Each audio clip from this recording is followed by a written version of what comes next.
everybody. How's it going? Let me know if you can hear me and if my audio's good. I had to set up on my new computer finally, so I had to like figure out where all my files were and everything, so like, I'm sitting on my Kigu tail. Let me know if the audio's scuffed or whatever, because I have literally no idea. It's good? Yeah. Cool. Yeah, so not only is like, I'm on my new laptop and I'm in bed, so I'm in like kind of a new setup. And I don't want to wear headphones, so I've got the desktop audio. Let me know if that's doubling, because I don't fucking know. I can't tell if the mic's picking it up or not. Or what's going on. So, yeah. I'm finally feeling good enough to be like back doing stuff again. And I figured I'd hang out a bit. Got my hood on.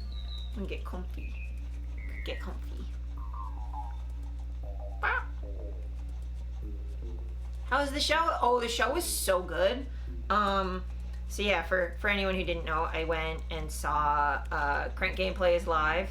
It was really good. I'm not allowed to talk about it because he specifically asked for people who've seen the show not to spoil it for people who haven't.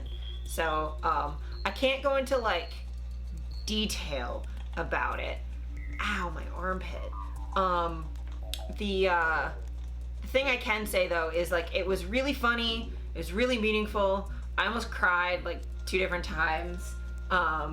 So if anyone is in, I guess not Toronto because they're not doing this show, but because that one happened. But thanks for the follow, Miss Audible. I like your name. It's cool. It's good to have you in here. But yeah, so it was a really fun show. I had a really good time. It was nice to like be out. Hi, nice to see you chatting.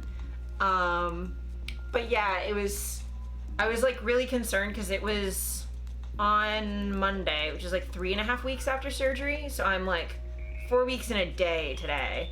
And I was like, oh, I don't know how much I'm gonna be able to like handle like sitting there and like, cause I had VIP too, so I was there early. But I was okay. I wasn't in too much pain, though cheering and all the clapping was making my nipples vibrate, which was weird. I wasn't expecting that to happen. But yeah, it was a fun time. Made some friends. I got compliments on my shoes from Mika and Ethan, so that was nice. And like a bunch of people were like complimenting me on my mask and my shoes and my outfit, so that was really fun. And then I stuck around after and got to have a photo with Ethan and Mika too. And some other streamers, specifically Ashley Roboto, and who's she's not in Toronto, but she's local. She's like near-ish. She's in the GTA. And Gerbeegly, who's from Rochester, were also there to see the show, so I got to meet them after, which was really cool. And everyone was super sweet and super nice, and I had a really good time. And I got to dress up, and I got to like actually like dress up with my new chest, which was super, super cool. I was like so excited to like, my shit's falling down. I was so excited, I was so excited to like actually like put like on a button up and like an outfit and like see myself in my new body. It was so exciting. And like the minute that I like got all dressed up and stuff, I was just like, I made the right decision. I'm so happy. But yeah, it's been just over 4 weeks now, and I'm recovering well. As you can see, I'm not like fully, I can't like lift my arms really very far yet. So like I've got some range of motion. I've got like this going on, not the like arm behind my head thing that I could do before. Thank you. Yeah, I'm healing great. I'm super excited and happy and all of the things. Sorry, I keep getting distracted because like the clouds are making it very weird color outside. But yeah, I'm stoked. I'm stoked. And my surgeon gave me a call yesterday to let me know that I can start doing stuff early, because you're not supposed to start. I've started doing like this, massaging my scars with like vitamin E cream and stuff to like soften them and stuff. But like normally you're not supposed to do that until 6 weeks. But she was like, nah, you're healing good. You can do 4. And I was like, yay! I'm healing fast. But yeah, I suppose I should show you my chest. It's covered in a thing, so it should be fine. I'm essentially wearing a tube top, Twitch. Don't get mad. But yeah, this is what we've got going on. I'm very flat. See? Bandage. I'm covered. I'm wearing a shirt under my hoodie. But yeah, we're nice and flat now. Just super flat. In fact, it's really weird because like my armpit, like this, sticks out further than my chest does. Like that's like a weird little pudge.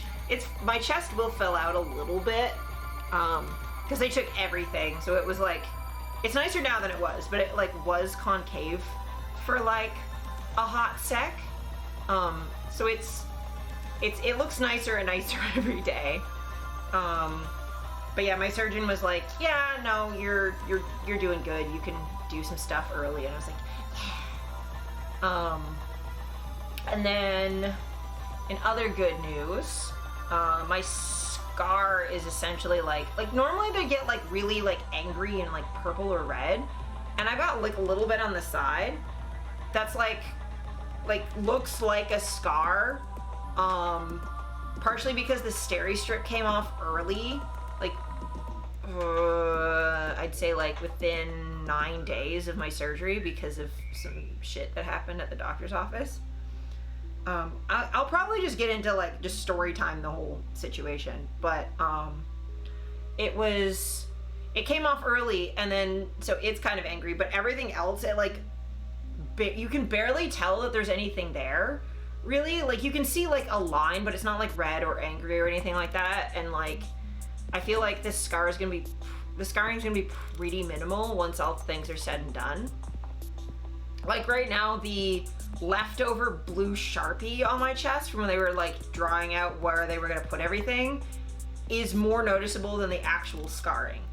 So there's just like little bits of blue Sharpie all over the place. I've gotten a lot of it, but and my chest is just breaking out right now. I've got so many fucking zits just in and around because like it's not really like I'm having a shower every single day, but you can't really like I can't scrub the area, so it's not getting exfoliated the way it normally is. I'm gonna take a quick second and get myself some water. No water bottle today because I can't lift it, but I'm gonna get some water. I'm gonna be right there, so I'll be back in like 2 seconds. Maybe more than 2 seconds. You can still hear me though, I'm sure.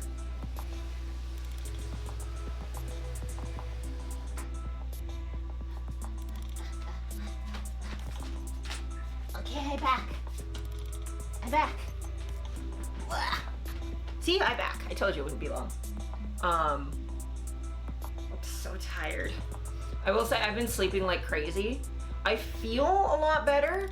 Like when I was in Montreal, because I had my surgery in Montreal, when I got back from the hospital, I think I slept pretty much non-stop until we got on the train to come back to Toronto. I slept for like all day Wednesday, Thursday, and so I slept for like 2 straight days. It was just 2 straight days of being purely unconscious, and I'd only wake up for like a couple minutes to like drink some water and pee. I was peeing a lot, and like take my meds, because every 4 hours I'd be like, I'm in pain, I need meds, and then I just go right back to sleep. So I slept constantly, and then when we got back here, I slept most of the next couple days. Like I'd wake up for like, I want to say like I'd be awake for like an hour or 2, and then I'd go back to sleep. Or like I'd want to watch a stream, so I'd be awake for like maybe 3 hours for that and then like go to sleep. It was a lot of sleeping.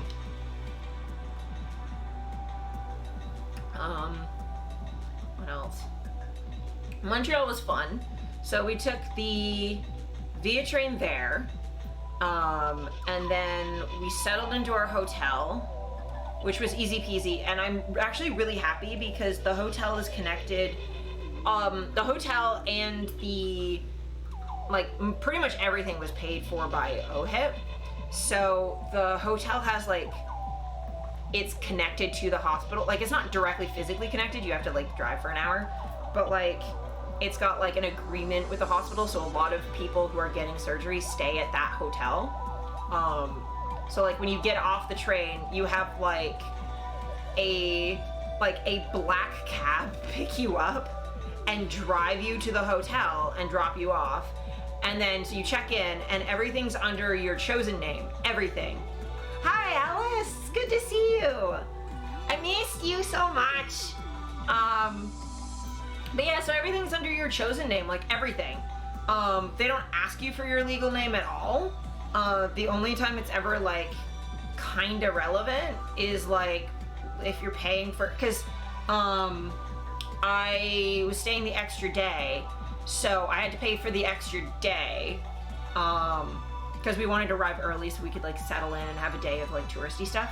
So like the extra day I had to pay on credit cards. So that was like the only time my legal name came up like at all, at the hotel. And we were gonna try and do like hang out with people or like see stuff the Monday night, but I was so tired and I was like, we're gonna be doing stuff all day tomorrow and then I have to do surgery prep and I'm tired. Because travel takes a lot out of me because I hate it and it overwhelms me and it's too much noise and it's just too much. And like that night we just kind of stayed in the hotel and chilled. Yeah, traveling's a lot. So we just chilled. My COVID PCR results came in that night, which was faster than I was expecting. And because we were leaving Monday morning at like, the train was leaving at 8 a.m. or like 8:30 a.m. So like I had to, because it's a 72-hour window between the start of surgery and the earliest you can have your PCR test, I had to have my PCR test on this Sunday. And so many places don't do testing on Sunday, and I had to do it on Sunday because of the timing of when my surgery was on Wednesday. So I had to have my test on Sunday. And like, I couldn't even do it early Monday because I was leaving on the train. So I wasn't gonna try and figure out trying to get tested in fucking Quebec when I'm not from there. Like, I wouldn't be covered and then trying to find a place here that was, because technically my PCR test was supposed to be covered because it was for surgery. So it was prescribed by a doctor. I had to get tested, so it was supposed to be covered. But all of this stuff through hospitals was for positive, like symptomatic and vulnerable exposures only. And then the ones through the pharmacies were either rapid tests, which I needed a PCR test specifically, or they would be very limited, like non-exposure, like the publicly funded stuff, but the results would take 7 days. And I was like, I need them in 72 hours. They have to be in like a certain time span. And then like, it would be like $150 for 2-day results if you were traveling. And I'm like, I'm not traveling. And then to get the traveling ones, you had to put in, like, you mandatorily had to put in flight information. So if you were taking a train, you literally couldn't. Or like, if you're taking it had to be flight information. And the way that it was give you a window for testing was based on when your flight was leaving and landing, so that you could get your results before you got on the plane, because it assumed you were on a plane and couldn't get your results on the plane because you don't have Wi-Fi on a plane. But I wasn't. I was gonna be on a train the whole time with Wi-Fi, and I wasn't going to another country where I'd have to have the results by the time I got there, by the time I landed, or before I left. I would have to get the results in 3 days in Quebec. I was like, for fuck's sake. So I had to find like a really small downtown pharmacy that was doing like quick results PCR tests for surgery and was open on Sunday. It took me forever. But I finally got my test results and we were good. And then the Tuesday, we spent all day Tuesday doing touristy stuff with a friend of ours in Quebec. So we went downtown and had breakfast, and then she drove us around. I think the first thing we did was went to the top of Mount Royal and went to the cathedral there, which is like this beautiful, like, brutalist architecture cathedral on the inside. It's so cool. Like, on the outside it looks like a normal cathedral, and on the inside it's all like brutalist architecture, which is some of my favorite. It was like this mix between the normal layout of like a cathedral, except it didn't have ribbed vaults, and the transepts were shorter than they normally are supposed to be, and it didn't have the like the rose window. Like, I have a book on Gothic architecture. I know what like medieval cathedrals are supposed to look like. So this was like a little different. Like, the layout's very different because it was built in the 1960s and not the fucking 1500s. So like the layout's a bit funky, and it's got like a basement, and that's not normally a thing. But it was really, really cool. They didn't have any issue with me being there because it's open to the public. So it was like one of the few times I've been in like a Christian religious environment and haven't been super uncomfy. So that was nice. And then we went to a cemetery that was on Mount Royal. We drove through because the weather was horrendous. It was just freezing rain and snow the whole time. And then we drove around where the I think it's like the 1987 like Olympic buildings, and then we went to where like Expo 87 was, like the World Expo buildings, and we went to, there's a thing, it's a brutalist residential structure called like Residence 87, I think. It's all these like really cool like cubes that are like stacked on each other, and all of them have like their own private balconies and stuff. It's really interesting. So we looked at that from the car. And then, what else did we do? We drove around like old Montreal where all the like French looking buildings are, just to look at architecture. We bought some like Montreal bagels, and I will say Montreal bagels are actually better than normal bagels. Because they make them, instead of just boil them in regular water, they boil them in honey water, and it's really nice. They're really good. So we did that, and then the last thing we did is, Old Montreal is so pretty. It's so nice. I'd love to go back there when the weather is not awful and I can actually go outside and look at things, but it was nice. And then we went to a Julia et Chocolat and got like brownies and hot chocolate, and that was intense. I recommend you make sure you're on a very empty stomach when you go there. They serve your hot chocolate out of like essentially like it's not like a gravy boat, but it's sort of that idea. It's like the sort of pitchers you get like cream in for coffee. So one of those is your hot chocolate, and then you have like a bowl to pour it in, and then a giant pitcher of water, and you're like, I'm drinking hot chocolate. I don't know what I need water for. You need the water. The water so that you don't drown. Because the chocolate, it's less of a hot chocolate and more you're just drinking melted liquid chocolate. It's so thick. You have to you have as much in a sip as you can manage, and then you have to chug water to clear your throat before you can have more, because it's so much. And it only comes in one size, and even that one size is kind of too big. It was a lot. So we did that, and then we took the metro home, because like we had Ubered to kind of like a spot close to downtown where our friend could pick us up, but it wasn't the closest metro station to our hotel. So we metroed all the way up and then Ubered from the closest metro station back to our hotel. And then I had to prep for surgery, which basically meant like, I don't know, I had to shower and scrub myself and take out my piercings and braid my hair and pack my bag and be ready. So I had like a folder full of paper and a in a bag with like my phone and my phone charger and a stuffed animal and stuff, because I can't after surgery I need a stuffed animal. I just need it. So I did that, and then in the morning I had to wake up super early and have another shower, and then put on clothes that were going to be easy for me to get back. I was just wearing slippers because I couldn't, they knew afterwards I wouldn't be able to like fucking put shoes on. Yeah, stuffies equal safety. Stuffies are the best. And this is the little guy that went with me. This little guy. He's little, he's like bigger than my head. But I've had this since the day I was born. The only thing that's changed on it is it was made out of silk, so the body fabric was disintegrating by the time I was like 19. So my aunt like took the old fabric, laid it out to figure out the pattern, and then remade it out of a pair of sweatpants that I grew out of like immediately, so they'd never been worn. But yeah, I've had this for 31 years, and it's been with me to other countries, multiple surgeries,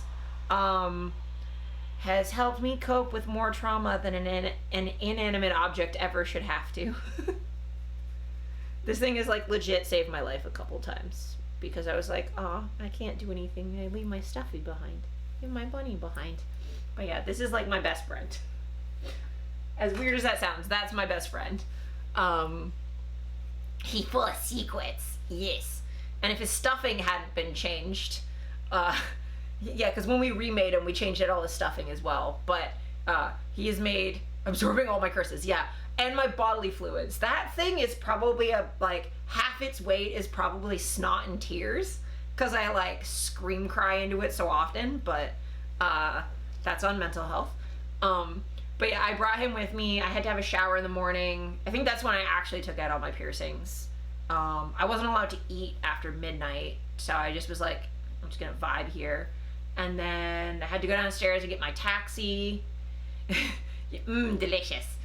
I had to get my taxi, and they ended up having me go with another person. I'm just gonna say person because I don't know what gender they were, but they were also going to the hospital for surgery. Based on the shirt they were wearing, I'm assuming bottom surgery, because that was not an easy, the shirt they were wearing would not be easy to put on after top surgery.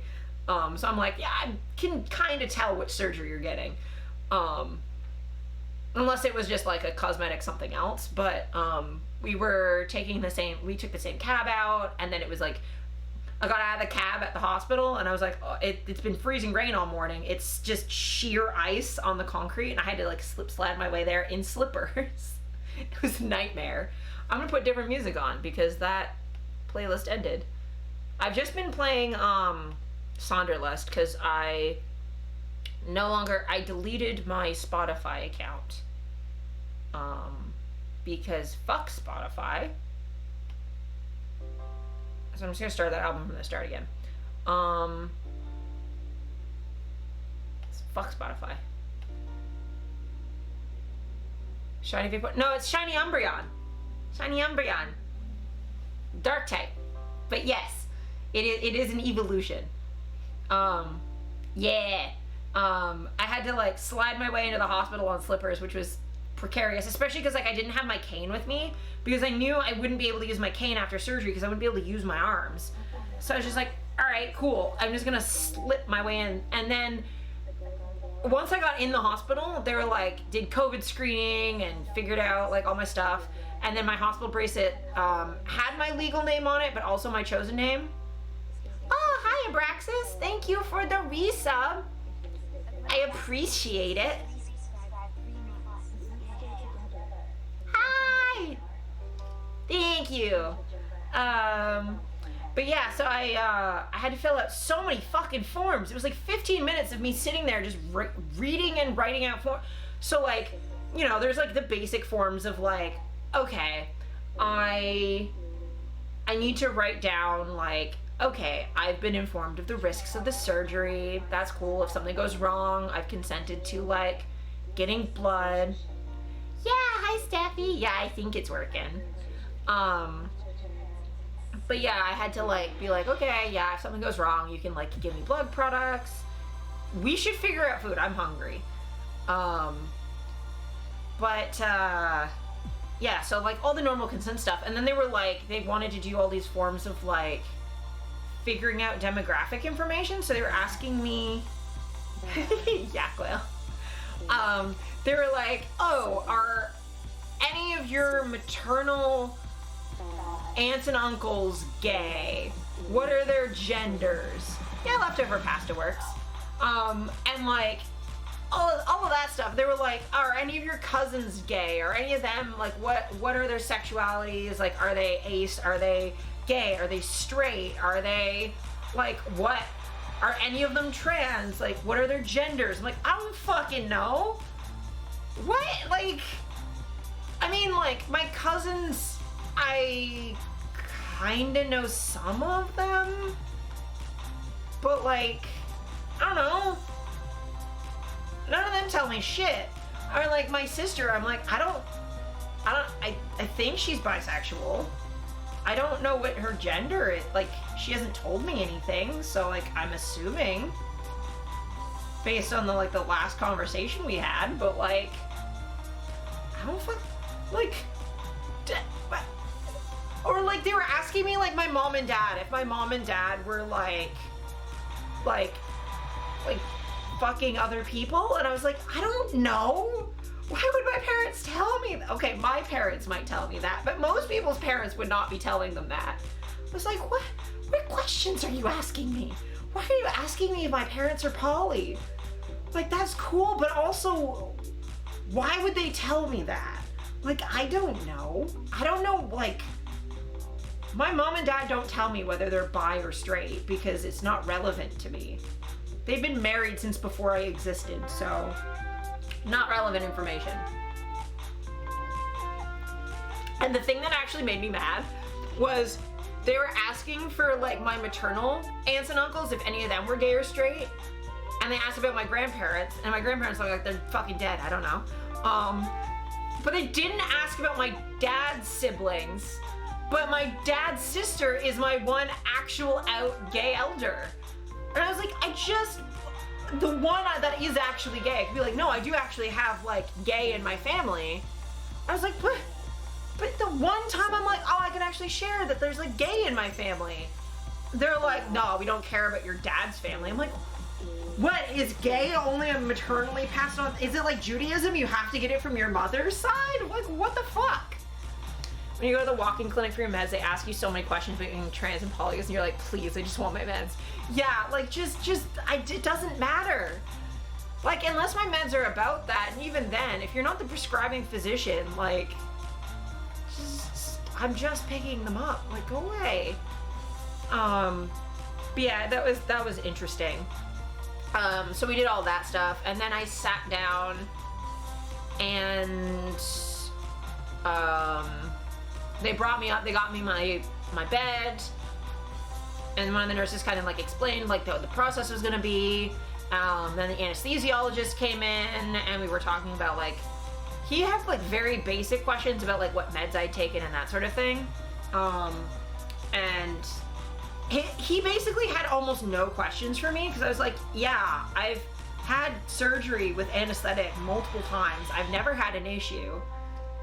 So he was just kind of confirming that I fasted properly and that I stopped taking my meds like I was supposed to. And then he just gave me like a bunch of pills. He's like, take these. I'm like, all right, cool. And he was just like confirming like for afterwards, like a couple basic things, but he basically had nothing to say to me. He was just like, you know what's up, that's fine. And I was just like, just FYI, my veins are shitty. So like, that's in case you care. And then he left, and then the nurse gave me an IV and took some blood out of it, and then just left it stuck to my hand because I had to like, I think they had to blood test me for some things, and gave me IV fluids. And then then I had the meeting with the surgeon, and that went way quicker than I thought it was going. I thought we were gonna like in my head, my expectation was we were gonna sit down with the anesthesiologist, the surgeon, and me at the start and like discuss like what the results I wanted were and like all this stuff. None of that happened.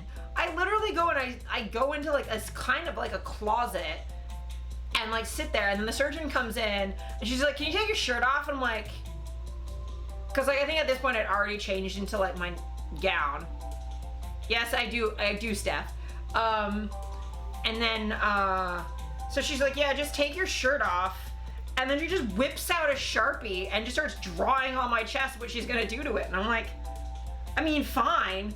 But I was like, hey, I lactate out of my right nipple. Is that like gonna be a problem? And she's like, no, we're taking everything, so it's fine. I'm like, all right. Cause like I was gonna ask if I could do the lollipop incision instead of the full like double incision. And like there was just like no time. It was just like fucking just go. And like to be fair, like the surgeon's office only advertises either keyhole or the double incision thing. So like, and I had my boobs were way too big to have done keyhole. So I was like, all right, cool, whatever. But like that went super quick. So yeah, they're just like, that teat needs, you've waited long enough, we're getting the fuck off of you immediately. Which is fine. But like, if anyone's going into that situation and like has questions, fucking, you gotta be on those like immediately. And I mean, I'm fine with it. Like the results I have, I'm really happy with. And like this scar healing is much less of I think my main issue was just, I was really worried about with EDS. I've torn stitches before, so I was really worried about tearing the incision, and then the nipple graft, I was really worried about healing that, because that is what makes the surgery take the longest. And I was worried about like, I have EDS, I have this weird lactation problem, I'm worried about having like mastitis and it getting infected, because like everything in my body is fucking weird. But like now that I'm like through recovery, like I'm fine. I was kind of upset at the time that I didn't like stick to my guns and like ask about it, but now that like I'm through it, hey Andrew, it's good to see you. Now that I'm through it, I'm like, yeah, no, double mastectomy is fine. And like the scars, like I'm 4 weeks in and the scars like barely visible. Like they're supposed to be like really angry and red at this point, and other than that one spot like here, it's totally fine. So like I'm like, yeah, whatever. When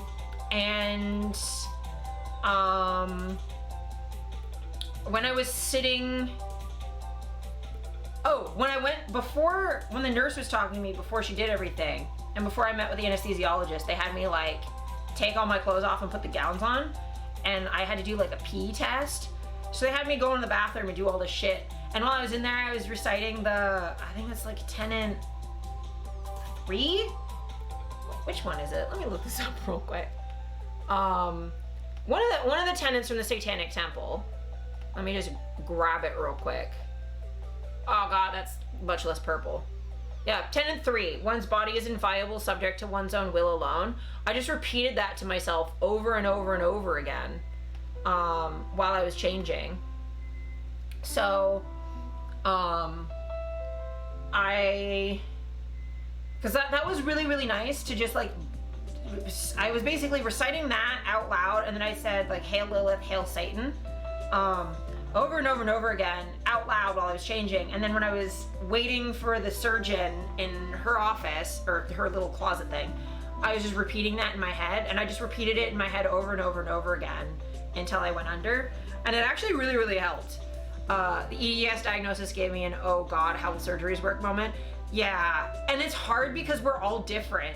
So like, just because one person with EDS has a terrible experience doesn't mean you will, and just because they have a good experience doesn't mean you will. Because there was definitely people with EDS who got top surgery who I was looking at, and some of them had like bits of their nipple fall off, or like the healing took way longer because they have like, I guess they had more skin involvement than I do. But like, I'm healing super fast, like ahead of schedule fast. So like, and I'm like that with tattoos though. So I would say like, if you heal from tattoos, like well or quickly or easily, you'll probably be okay with surgeries. If your tattoo healing is complicated and difficult, then your surgery healing will probably be complicated and difficult. And then beyond that, the gastroparesis gets really bad after anesthetic and narcotic painkillers. And the narcotic painkillers are really not great for POTS. Hi, Pa. Aw, thank you, Mara. 10 whole months. Boobant. You'll note that when you get some tattoos. Yeah, and like, that'll kind of give you a sense of like, are they not? That's good to know. Yeah. Yeah, it's not, you're just gonna be really constipated and like not want to eat at all. And that's mostly from the anesthetic, but the narcotics do that as well.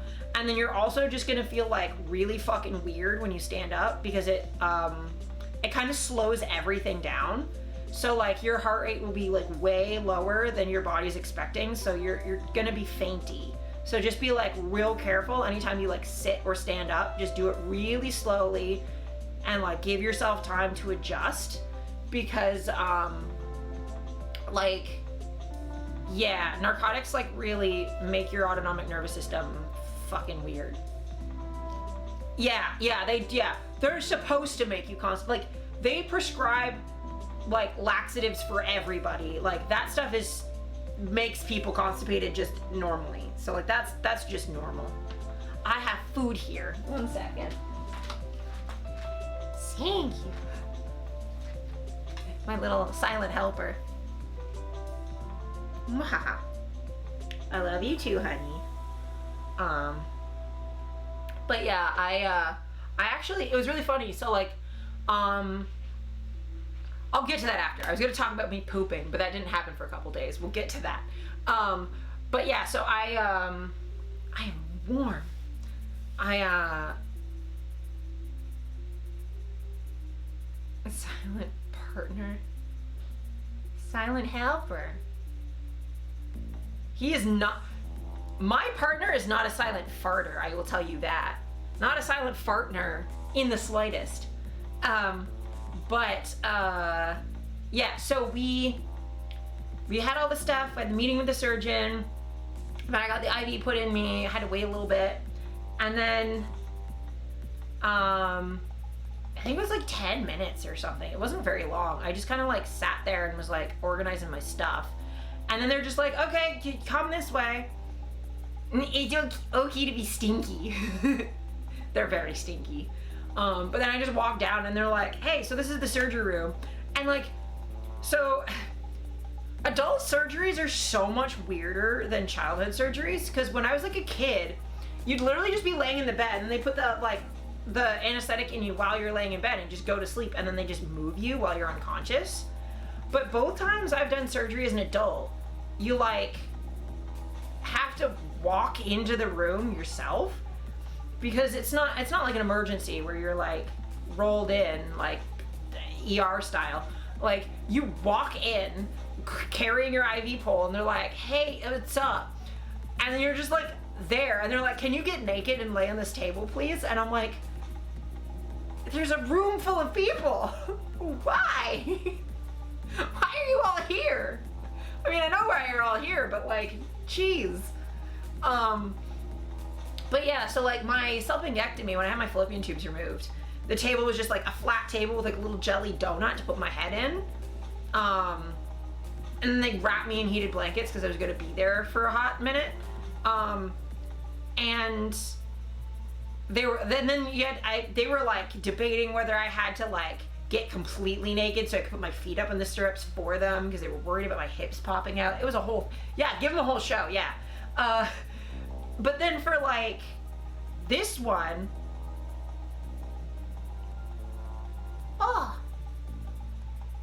what surgery? I had top surgery, so I had my boobs removed. Nice to have you in here.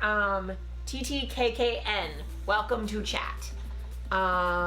And then deviant, you said, depends on the kind of surgery. When you had your tonsils out, they knocked me out and moved me. When I got my epidurals, I walked into and out of the surgical space. Okay, that makes sense. Yeah, because for me, it was like my dental surgery, I think they knocked me out first and then moved me. No, that one I also walked in, but that was like at the dentist's office. So I just sat in a dentist chair and then they just like put an IV in me.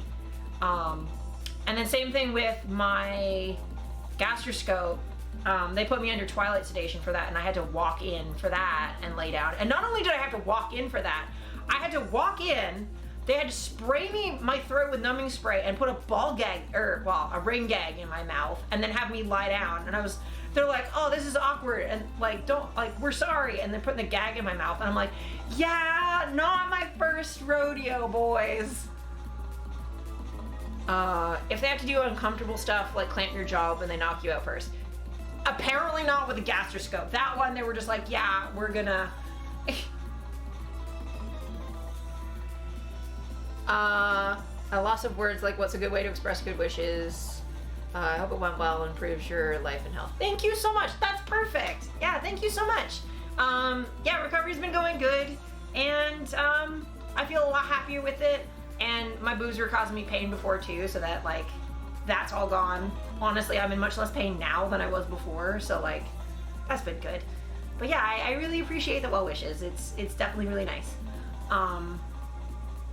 Fuck yeah. I forget I can't do that.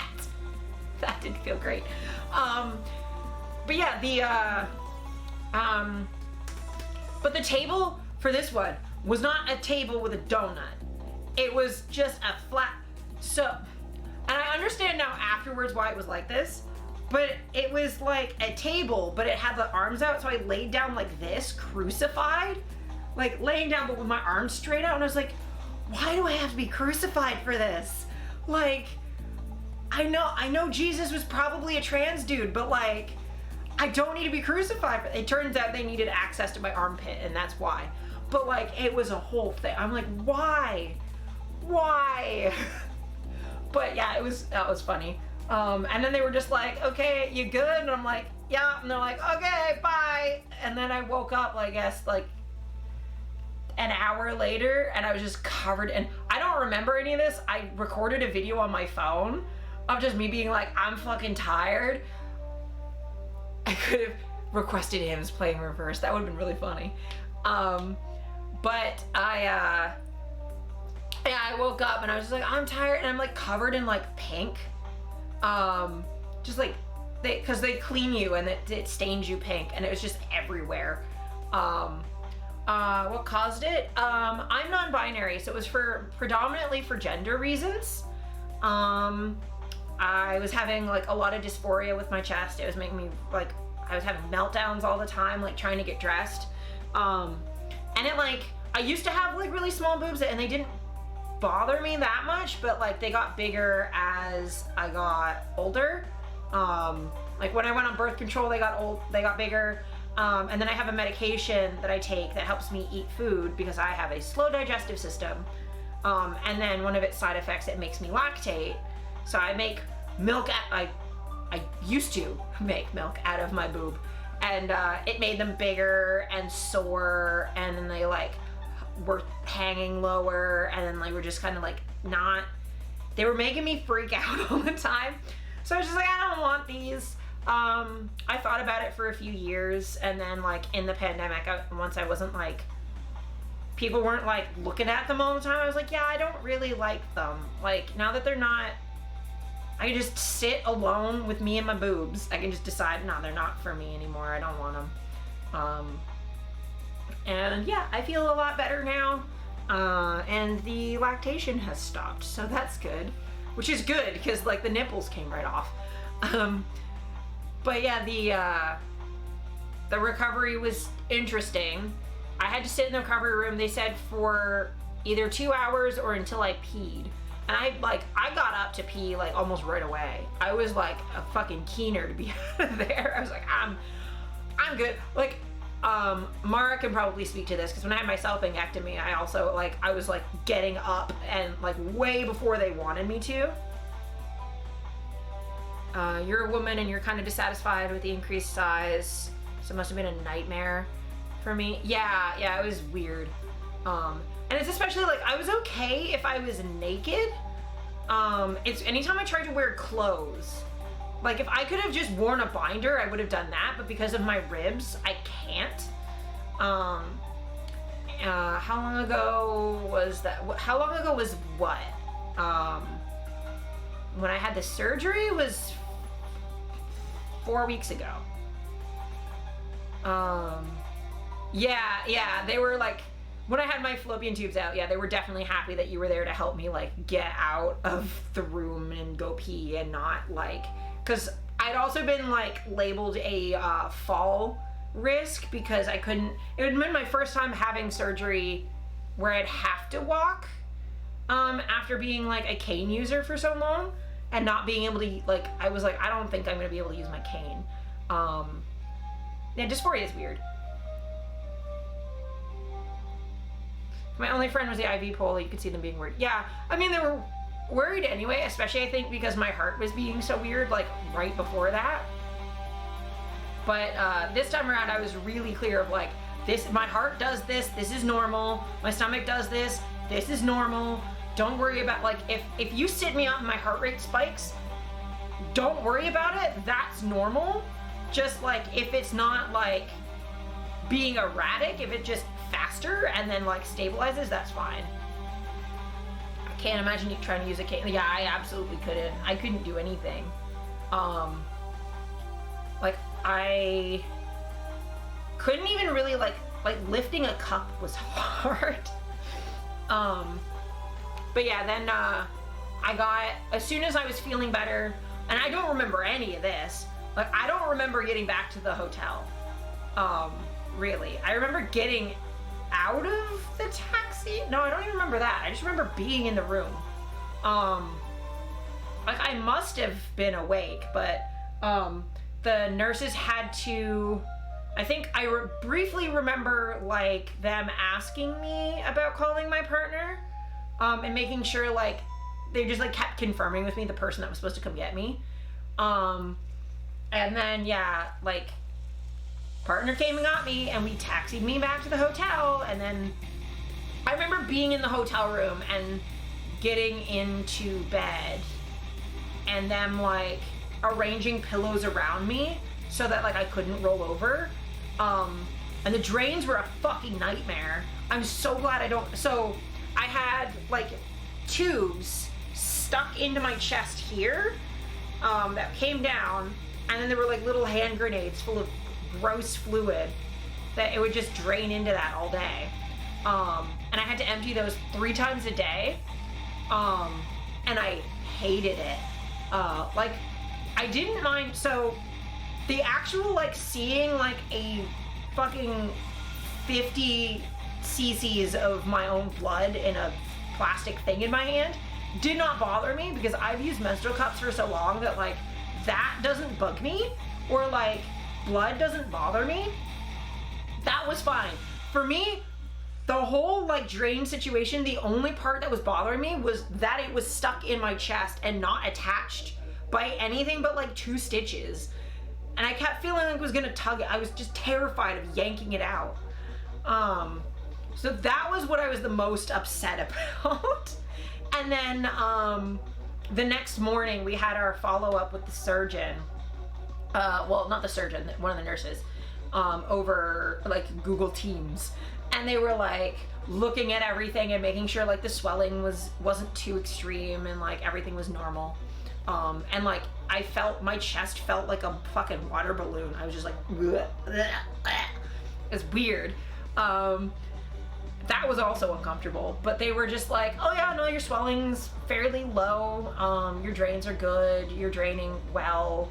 And then they're just like, this one's just kind of like the end of it is starting to come out, so just, like, tape the tubes down so it doesn't come out. And so we taped them down, and then I proceeded to have so much pain from the tape, because I don't react well to adhesive. Me and adhesive are not friends. Give me a cool double shoulder holster to hold your drain bags in. Well, so they had safety pins on them, so I just pinned them to the bottom of my binder. So like that part was fine. It wasn't it was like, cause the tubes were so long, I was like, when I was in bed, I was hooking my elbows on them, or like I bumped them with my hands, so I was yanking on them. And they were under like, I'm like, I had this binder on, but I had a huge gauze pad too. So there's like a ton of shit going on, and I was just like, I don't fucking know what's happening. Oh, thank you. Oh, what's happening on my phone? I can turn the internet off on my phone so it stops doing stuff on my phone. Oh, it's my Discord telling me that I'm live. I'm aware.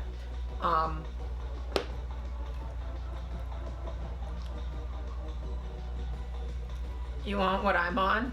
Oh, my energy? I think that's autism, and that I literally haven't done anything in weeks. I've just been sitting in bed, other than the show on Monday. I haven't gone anywhere. Thank you, I appreciate that.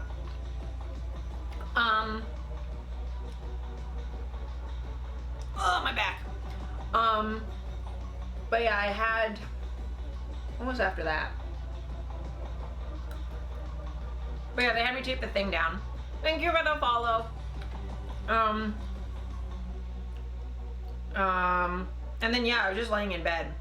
And then it was kind of uneventful, other than like draining my tubes, taking my meds, sleeping, until we got up to get the train. You have to go, it's past midnight and you have a long day planned at work. Oh, that's fine. I appreciate you stopping by. Have a good sleep, and I hope tomorrow's not too big of a day, too difficult. It's good to see you. Have a good night. Pasta.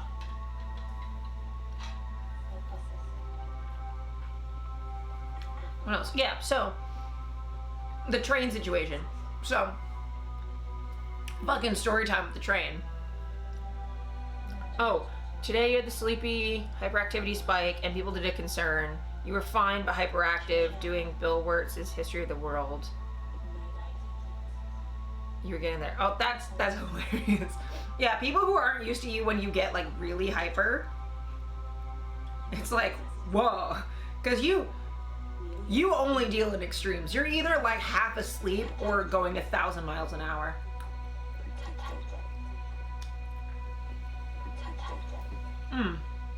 So, the train story. I'm gonna eat some pasta because the train story is like the worst shit.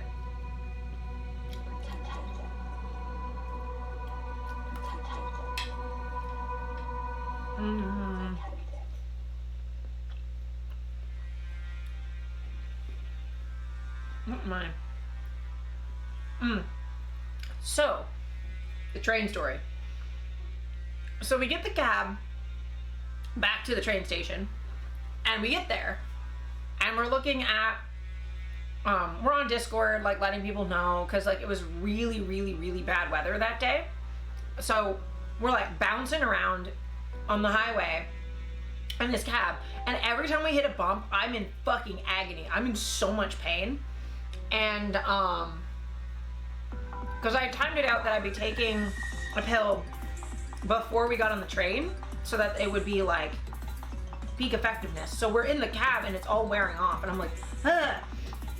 So then we end up figuring out, because we're trying to have the True Salt King, who a lot of you know, was picking me up in Toronto, so I didn't have to like take public transit from the train station to my house. So we were like letting everyone on Discord know, like, so they could track our train. And then Salt was like, hey, did you know your tickets are for March 25th and not February 25th? And we were like,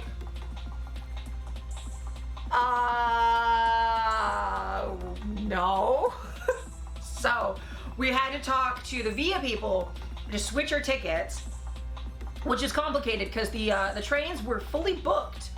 And we're like, fuck, there's like no way to get to Toronto. So like, I'm like texting my mom being like, I'm an idiot. Silly goose, go back to Toronto. Yeah. So I was like, okay, Mom, I might need you to get me, we can maybe get to Ottawa or something, or we might need you to get us, like, use your points to get us a hotel in Montreal. And they said, like, definitely on Monday they would have stuff. So, like, we weren't gonna be trapped for too long, but it still would have been, like, getting a hotel, like, last minute and staying. So we were like, oh, fuck.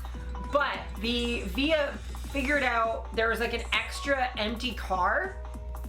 And there was, I think, one or two other groups where they had kind of done the same thing because it was February and it was fucking funky. So they were like, okay, well, we have this extra train car that's empty. We could put you guys in it. You're just gonna have to switch trains in Ottawa to get, so it's not direct from Montreal to Toronto. You'd have to go from Montreal up to Ottawa and then down to Toronto. But we can get you there. And I'm like, absolutely. And they're like, great, you need to go now because the train's literally about to leave, so go. And we're like, all right, cool. So we get in line for the train and we made it, we're good. So we're getting up into the train and so they're like, okay, well, everyone's gone to the left to go to the main car. We have to open the door so that you can get to the next car from, like, inside. And they forgot, apparently you can lock it so it stays open. They forgot to do that and had me go through first, and then the door closed on my body. The train door whacked me in the arm. Yes, I dealt with this post-op while I was on heavy narcotics. I was on, I could actually probably look up which one I was on. I think it was Oxy or Vicodin or something. Herculean, yeah. So this door whacks me in the left arm, which this is the drain that was doing the worst and then was draining the most and was in the most pain. And the door hits me in the arm, and weirdly, it, like, kind of didn't really hurt so much. It just kind of, like, pushed me and startled me. And then my heart started freaking the fuck out. And then I was just like, I'm about to have a panic attack.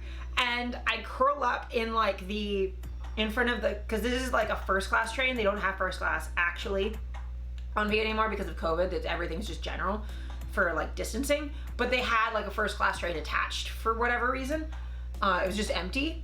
But I was in the first class train, and there's, like, a table and, like, a thing, but there's, like, an empty spot for, like, your luggage. And I just curled up in the fetal position on the floor, just like, It was like the Via people are like, are you okay? Like, you take all the time you need, you just stay there, and, like, you guys can just use that seat. Like, just don't move, just stay. As, like, I'm just like, I'll be fine, I can't breathe, and I'm having a panic attack. And I'm, like, in, like, because the Via for whatever reason really don't like my my N95 elastomeric respirator. So I have a blue medical mask, like surgical mask, with my respirator over it. I can barely breathe anyway. As I'm, like, fucking hyperventilating on the floor, I'm freaking the fuck out. And then I have to, like, sit up and get in my seat and sit there, and, like, I had my feet up on the table and I was like, and then now the train is fucking hurtling through the fucking snow and, like, rocking and shit. And I'm like, I am not having a good time.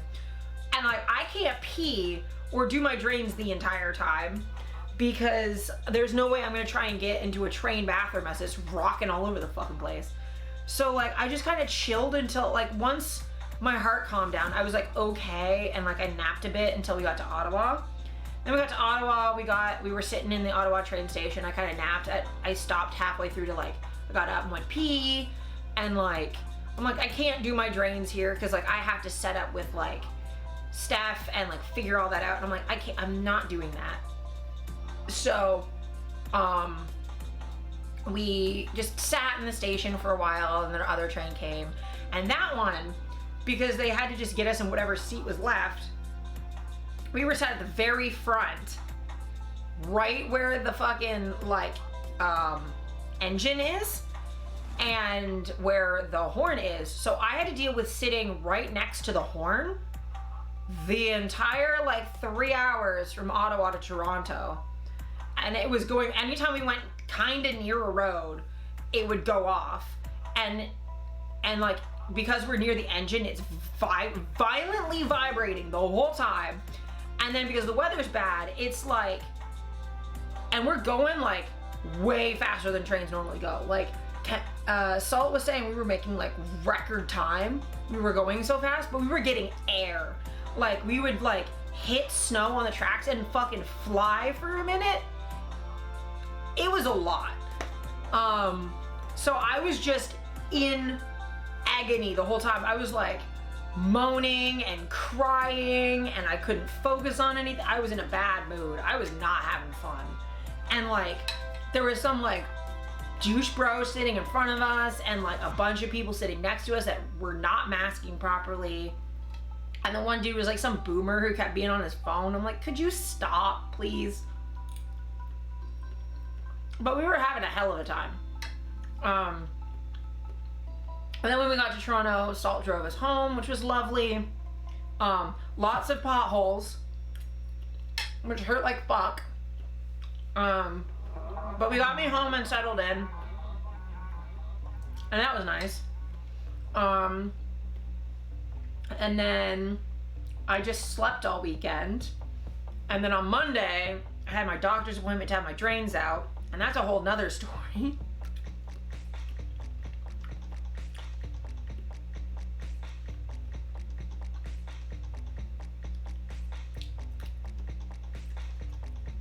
Also, shout out to Salt. This is Sandra Lust, his band that we're listening to.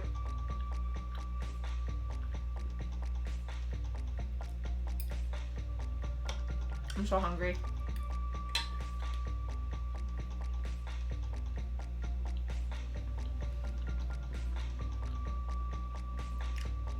I don't know. It should work for mods. I could probably do that. I just forget that that's a thing.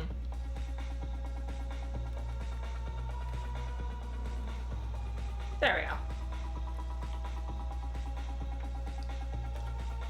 Thank you for the reminder, Alice, because I always forget that I have a bot. Also, speaking of, you can start adding quotes now. I added quote functionality to Nightbot. I could probably do that. Especially because I don't have mods. I just mod it myself. I will do that right now. Nightbot.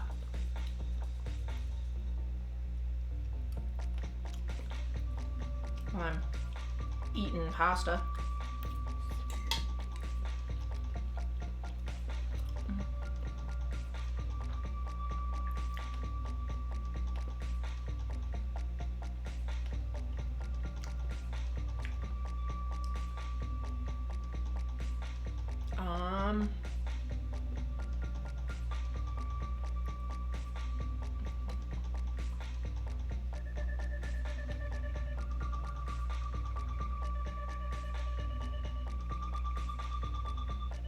I know it is listed as VIP for shout out.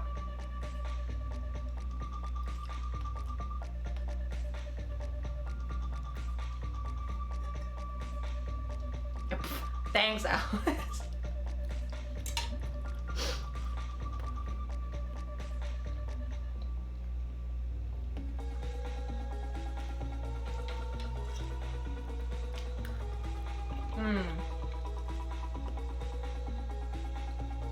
That would be me. I don't know how I failed at eating pasta, but here we are.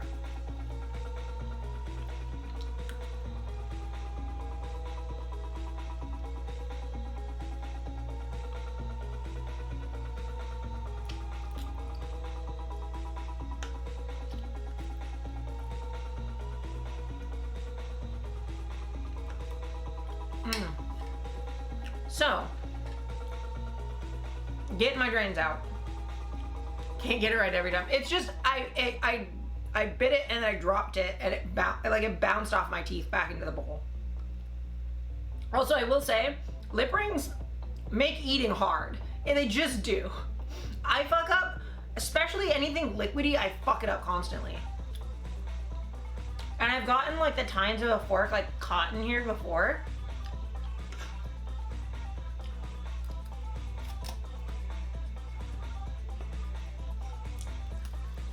I'm bad at eating.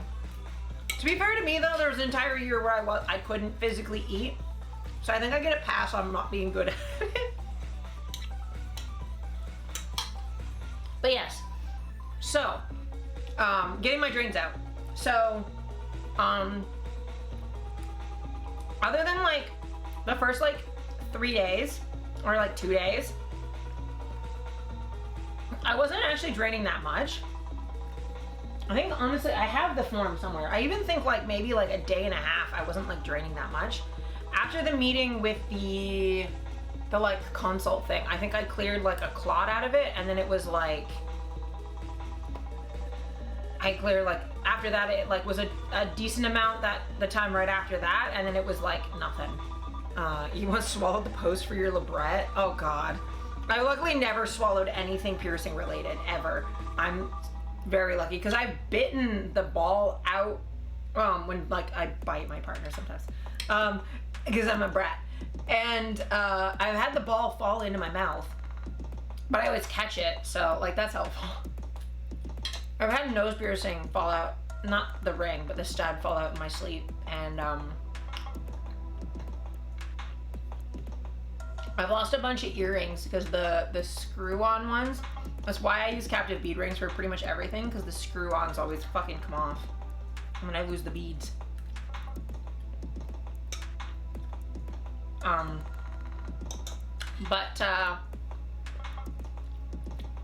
Oh, you decided not to get it redone? Yeah, that makes sense.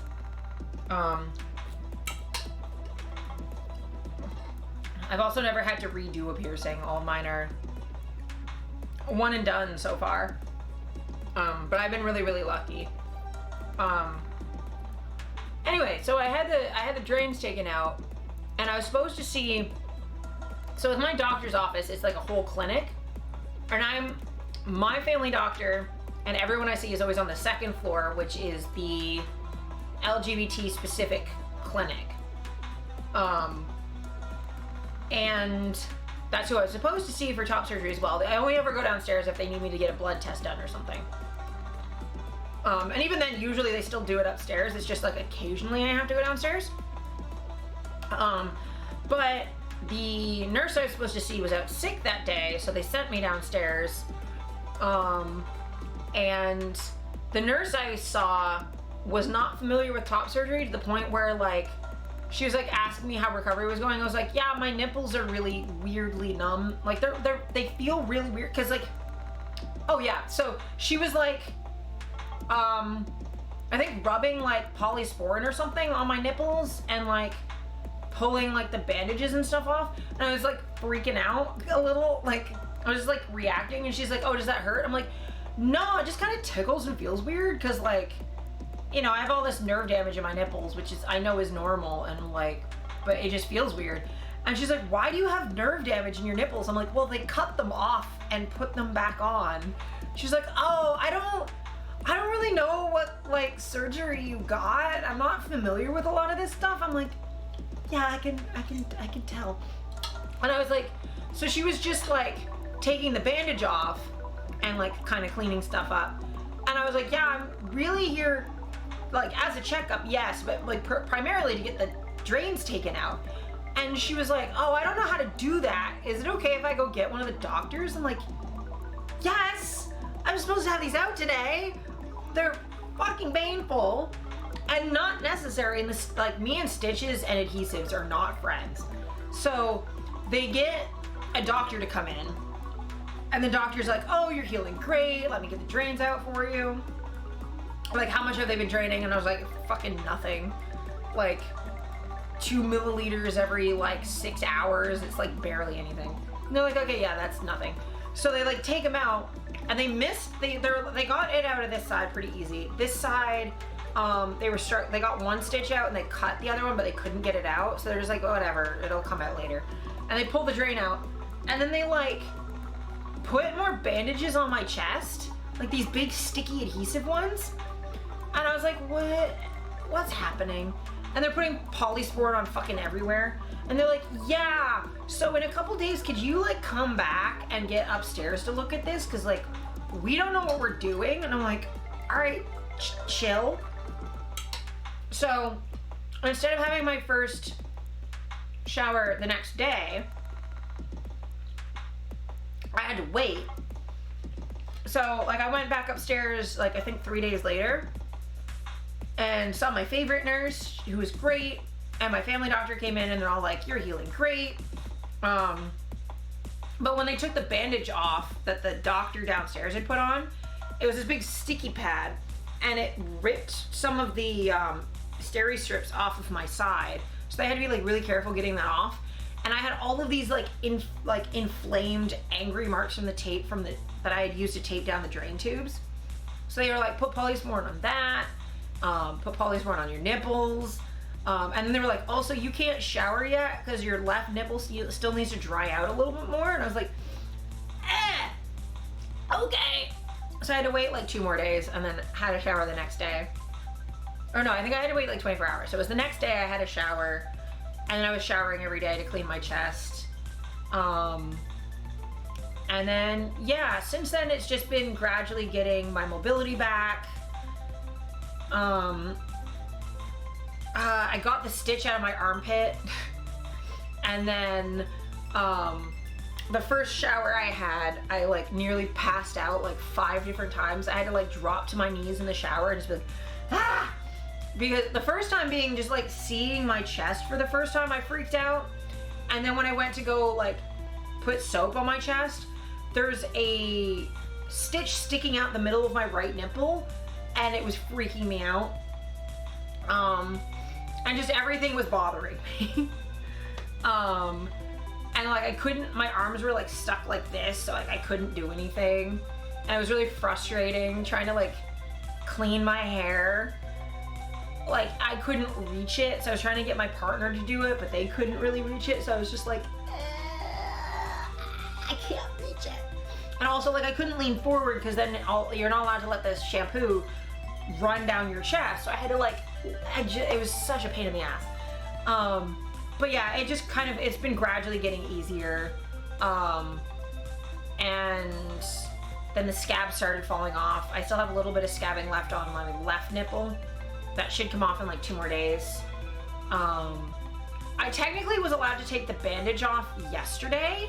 You're only supposed to wear it full-time 24/7 for the first 4 weeks, the first month. But because I still have to wear bandages on my nipple because the scabs aren't off yet, I'm just like kind of like leaving it. So yeah, right now I'm at like, I can bend down and like lift, I can flush the toilet on my own. I can pee on my own. I washed my hair myself today. I still need help in the shower because I can't let the shower jet hit me in the chest, so I can't like get anything from the shelf behind me, and I still need like, my partner like fills a cup of water and like I pour it on myself, so like, and he hands me like all the soap and stuff because I can't really like lift anything. Like I just can't reach it. So yeah, I'm like finally like fairly independent, and the only thing now is like I need help like rearranging the pillows in my bed for like between laying down in bed and like sitting up when I'm like on my computer. And I still need help with food because I can't reach the shelves or too deep into the fridge. So I still need help with food. And then I'm just waiting for the nipples to kind of become normal. They're definitely still wibbly. Like there's like, you can tell that they were stuck down. Like they don't look like they grew with the rest of my chest. They look really funky, but they're getting better. So yeah, right now that's kind of where I'm at, is just like, I've got like, it's shaped like a T-bone steak, the like scab that's left there. I freaked Steph out with that this morning. But yeah, I just have that. And then, once, all the nipple ooze stops, I can, stop wearing bandages all the time. Bad clip art job. Shitty Photoshop aesthetic, yeah. Oh, and the other thing is when I took at 3 weeks you take the steri strips off, the rest of them. And when I took off the one here, there's a stitch sticking out of my armpit, and I didn't notice when I put my binder back, like this bandage back on, the stitch had hooked to it and was tearing for like 8 hours before I realized that it was hooked on it. So that, when I had my follow-up with the surgeon yesterday, she gave me the go-ahead to trim it. So I've got that trimmed and I've had Band-Aids on it, but I've since switched to gauze with the medical tape because it doesn't stick as well. And I've got big angry red marks from the Band-Aids ripping my skin off because my skin hates adhesive that badly. Then I wore a Band-Aid for 2 days and now I have like a huge like angry mark that I have to put polysporin on. But yeah. So I had to trim that stitch with nail clippers in the shower. That was fun. So I've got to wait for that to like close up. Like I need the stitch to soften so it's not hooking on shit. Or dissolve completely. That would be great. But also like it tore open. So I have to wait for that to close up before I can like, so once that chills and my nipple, especially my left nipple chills out, then I can take the bandages off and then I'm just normal chest for a while. And I'm massaging the scars every day with vitamin E cream to sort of break up the like lumpy bits. And yeah, that's kind of where I'm at as of today. That's like the whole story. I have had some like weird nerve pain because as the nerves are healing, like this is better now. But before there used to be a point where like if I touched right there, I get shooting electrical pain into my nipples. It hurts so bad. Where like right here, this rib feels broken. And I don't know if I dislocated it really badly or like there's a bruise or something that I can't, because like the color is fine. It just feels like I broke my rib and I can't figure it out. But we'll figure that out as the nerves like chill out. Like the first thing that happened is like this felt really weird, but it's starting to feel more normal. It's gone from like feeling completely numb, like when you have something like numbed at the dentist, to feeling like that like you slept on your arm feeling. So like it kind of feels like kind of like I can feel it and kind of, but like it's muted. It's very weird. To like some of it's starting to feel normal again.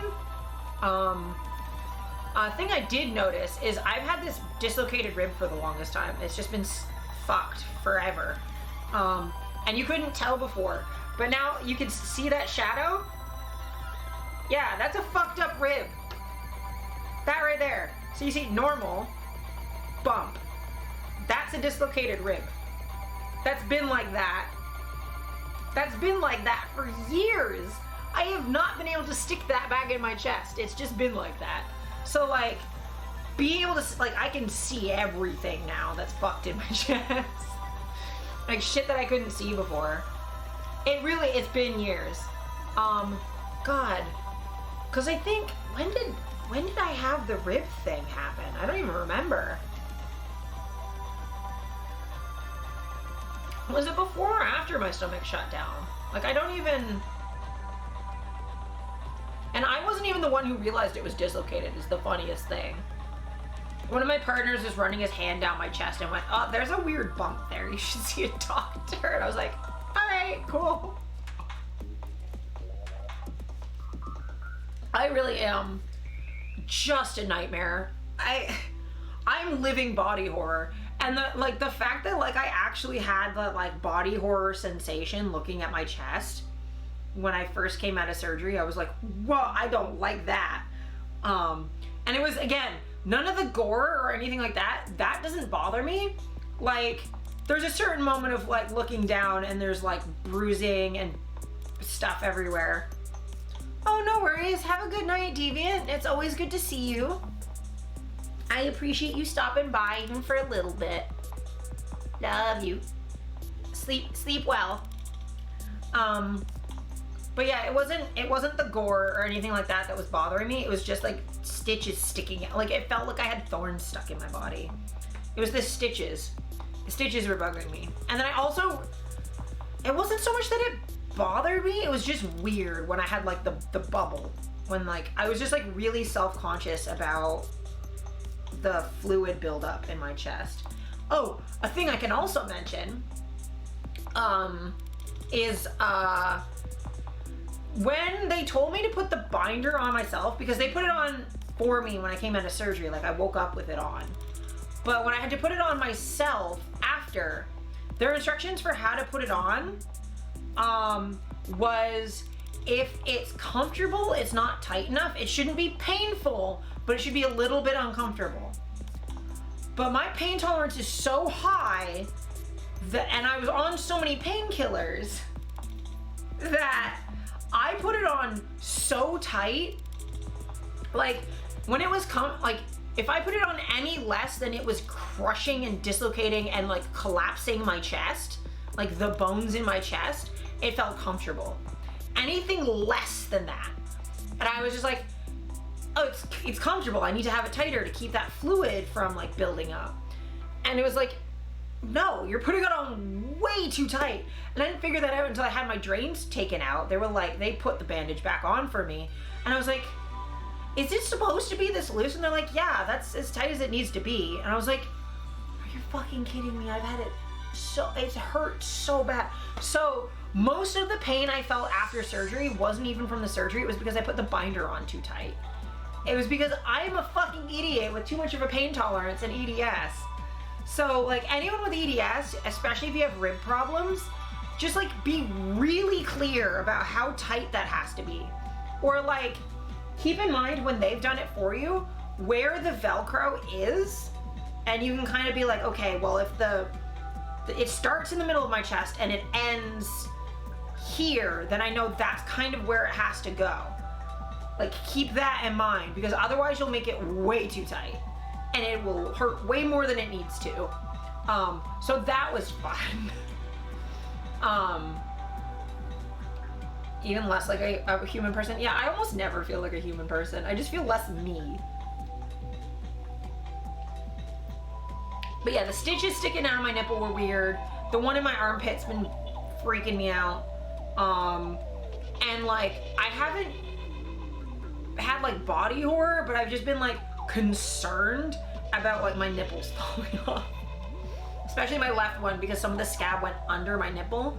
So like it kinda, I don't know if this will like calm down and flatten, but there's kind of a spot where if this is my nipple, right? And it's supposed to sit like that, and the scab's supposed to be on top. The one bit of scab kind of like went underneath, so like the edge of my nipple, instead of it being flat, is kind of like buckled up like that because there was scab under it. So I don't know if my nipple is going to like gradually flatten back out, or if it's just gonna have like some weird ridge in it forever because a bit of scab under there. And when the scab started coming off, it was lifting up my nipple. I was so scared I was gonna just full rip my nipple off. It was the most terrifying thing I've ever dealt with. It's just being like, nipple, please. Especially because that started happening after the nerves started healing, and I was like, it would hurt so bad, and I would bleed everywhere. And I was like, please don't. Crossing everything I can cross so I don't get fucky ribs. Fucky ribs are the actual fucking worst. Rib pain is I would rather dislocate my hip 1,000 times than a rib once. Specifically the ribs from the front. The ribs from the back aren't too bad. You can get those back in yourself. They feel bad, but they're fixable, and once you fix them, the pain goes away, so it's not too bad. Ribs from the front, especially the sternum, are unfixable. Once they're fucked. And like, I can't, part of the reason I got top surgery was because I couldn't wear binders, and I couldn't wear bras. So like, when I wear bras for photo shoots, it's literally for like that 1 or 2 hours, and then I take them off.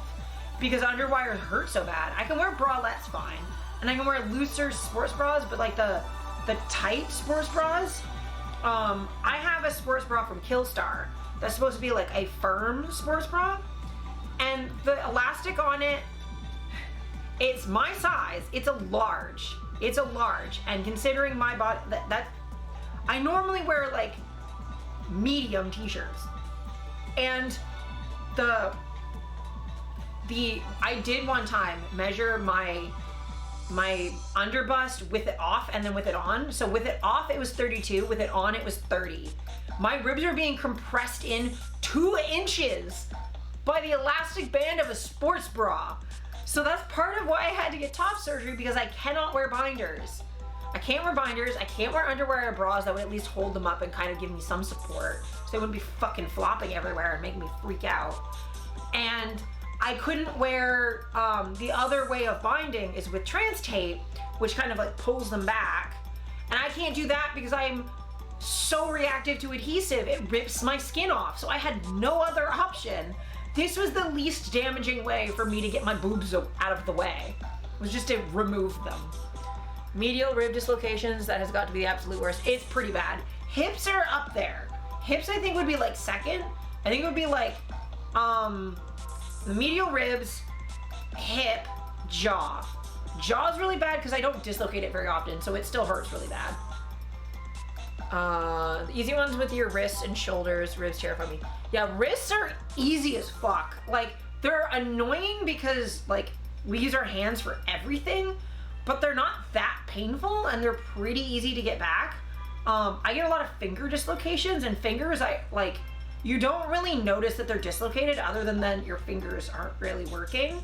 Like, they don't hurt so much as they're just kind of like sore and tired. There's like, my fingers just aren't thinging anymore. Ankles are okay. They're essentially wrists that you put more weight on, so they kind of are not great when they're out and you're trying to walk around. And like, they kind of hurt when they snap back in because it's with all of the weight of your body. But like, they're not that bad. I would say ankles and shoulders are kind of close as far as like how they feel pain-wise getting back in. Toes and fingers are like fucking nothing. I can't speak on knees anymore because I've dislocated my left knee so many times that I literally don't feel when it happens anymore. The only reason I can tell if my knee's dislocated is if I stand on it and my leg feels like a wet noodle. Like, if I have no structural integrity in my leg, I go, oh, my knee's out. I actually cannot feel if it's come out, and I can do it on purpose. I can just push it the wrong way if I want to. So like, yeah, knees, I can't speak to anymore. My mom says they're very painful. I couldn't say because I can't feel it anymore, especially in my left knee. Elbows are okay, I guess. I don't dislocate them that often.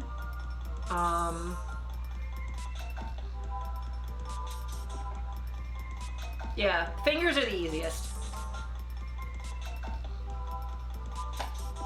I guess I've gone through most of the story stuff. Is there any like questions anybody had about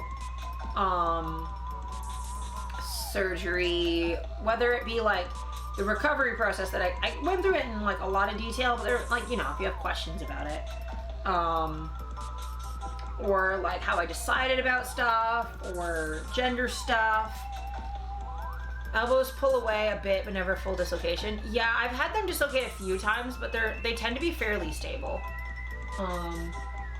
Or like, honestly, like any questions you guys have about me in general, I'm pretty much an open book. Probably go for like till 8:30, and then I'm gonna want to like turn, or whatever, the light dies.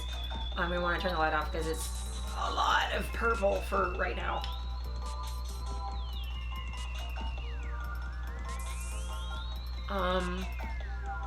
In other news, I might be getting ordained in the next month or so. So that's also fun. You are pretty much an open book. The Satanic Bible, probably. Revolt of the Angels.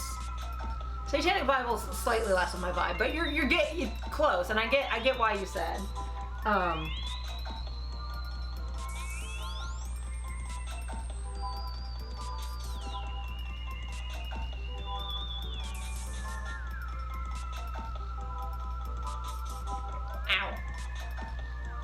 You didn't remember the name of the one by the French author. Yeah, Revolt of Angels by Anatole France. Anatole France is French. I just put that together. Or at least his book's about the French Revolution. When I was like doing surgery stuff, I did so much. I was reading, not so much in recovery or when I got back because I've been so tired that I can't like read. But when I was doing the train ride, I read a bunch of my my book on the history of religious Satanism. So it's been really interesting. I'm also really happy with how white my hair is. The stylist did a really good job. She's like really self-conscious about like this little bit of yellow here. A good chunk of that's like overlap from COVID. So like when I had to go a long time without getting my hair done, you end up having bleach overlap and it tones funky. And then like that spot tones. I don't know why, I have like a cold spot in the back of my head, so it doesn't like tone right, like right here. So she's like all funky about the little bit of yellow at the back, but I mean, the front is like perfectly white. And I fucked my hair for Halloween because I got fake blood all in it. It was like pink. My head just had streaks of pink in it that we managed to get out like really quickly. I think like I got out most of it and then she got out the rest of it and made it all even and fixed it. But I feel so happy. I look like a little elf boy. Like I've got like my flat chest and my long white hair. Like I feel so gender, you know? I'm so excited and so happy. Death says hi. But I'm so happy. I've just been like so excited and like impatient to heal enough that I can like raise my arms and put actual fucking clothes on, because like I want to start wearing like clothes and doing outfits and being my little fashion gremlin, because I'm so excited. And like I was so happy like on Monday going to the show and having people like really like my outfit, considering like it was really difficult to like figure out an outfit based or like that I could wear to a show, because I couldn't, all of my hoodies like are pullovers. I only have a couple zip up ones, and the only one that would really have been warm enough was like my Cradle of Filth one, which has titties on it, which I'm fine with. Like I don't get me wrong, I love titties on other people, but it was an all ages show and I didn't necessarily want to wear like Satan and titties to an all ages show. Gender euphoria goes so hard. It does. It goes so fucking hard. I'm so excited for it to be nice out and for me to be able to like go for walks and things, because once it's nice enough, I just want to like, especially once it's fucking summer, because I'm not allowed to have my bare chest in the sun for a year, so not until February 2023, which doesn't matter because I don't go out during the day anyway. I want to do topless walks in the summer at night. I just want to go to the park at like 10 or 11 p.m. and just feel grass on my chest. I have never in my entire life felt grass on my chest before, ever. I've never felt a breeze on my naked chest. The closest has been, there's a clothing optional club in Toronto where I've gone like in the winter and I've been in like the pool. And I think I've also gone to like, there's a clothing optional beach on the island. So like I think I've been topless there for a shoot, but normally like I don't, just because like I get, you know, gender with like having my nipples out. Looking at yourself in the mirror and doing a double take because you can't believe that's you. Oh my god, yes. It's ridiculous. Like I don't know how to like cope at all. Like I really don't. I don't know how to deal with any of this. In this, like, I gotta find a Another album. There we go.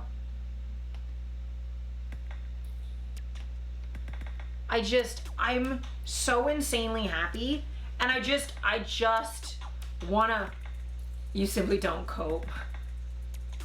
Fair.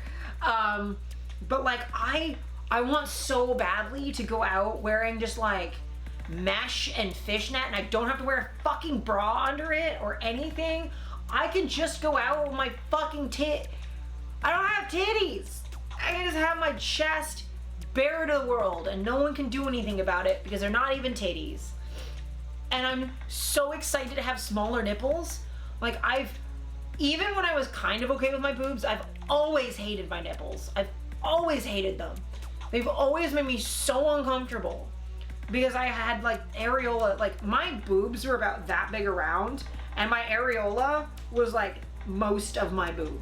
They were fucking huge. I was so not in, they were so much. And like, good riddance, absolutely, they've been returned to nature. It was so much, and like the whole, like, especially, I feel like my job makes all of this harder because I'm topless on the internet, and like the whole female presenting nipple thing, it's so much. I'm like, I don't mind my junk, and like genitals are not allowed the same places. Like, you can't have bare dick anywhere, and you can't have bare vagina anywhere. Like, that's fine. That doesn't bother me. That's full nudity. I get it. And everyone has an ass. That's totally fine. It's the like gendering of nipples really, really affected me. Especially like as I got into my modeling career, it got so bad. Or like, I used to try and go topless to Pride, and I had to stop doing it because like guys would see my chest and like start super sexualizing me and my chest. And I was like, you think Pride would be the one time I can go topless? But no. Goddamn female presenting nipples or lipstick and dresses are not allowed on the internet. I did kind of like, just put a top hat on them or whatever. And yeah, I'm so happy. And then I get to enjoy my chest for a while. I probably will tattoo my chest eventually, but I think I'm just gonna leave my torso with nothing until like I get just, until like the like wonder of having a flat chest wears off. I don't think I need to add anything to it. I'm just happy. It used to be better, but Pride's become a pain lately. But the thing is, like, going topless at Pride has been bad for me since like when me and you first started dating. The first time I ever went topless at Pride, people like hucked wet balls of tissue at me.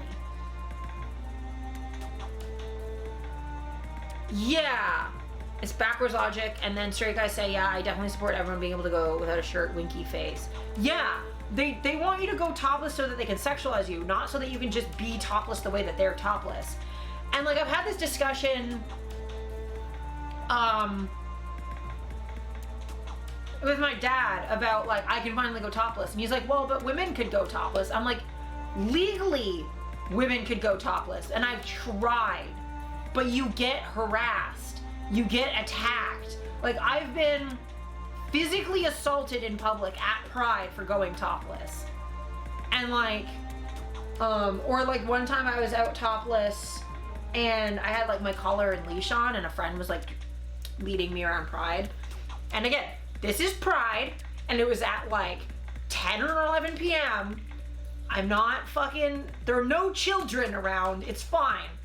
But like, some fucking dude came up and tried to grab my leash and take me from my friend.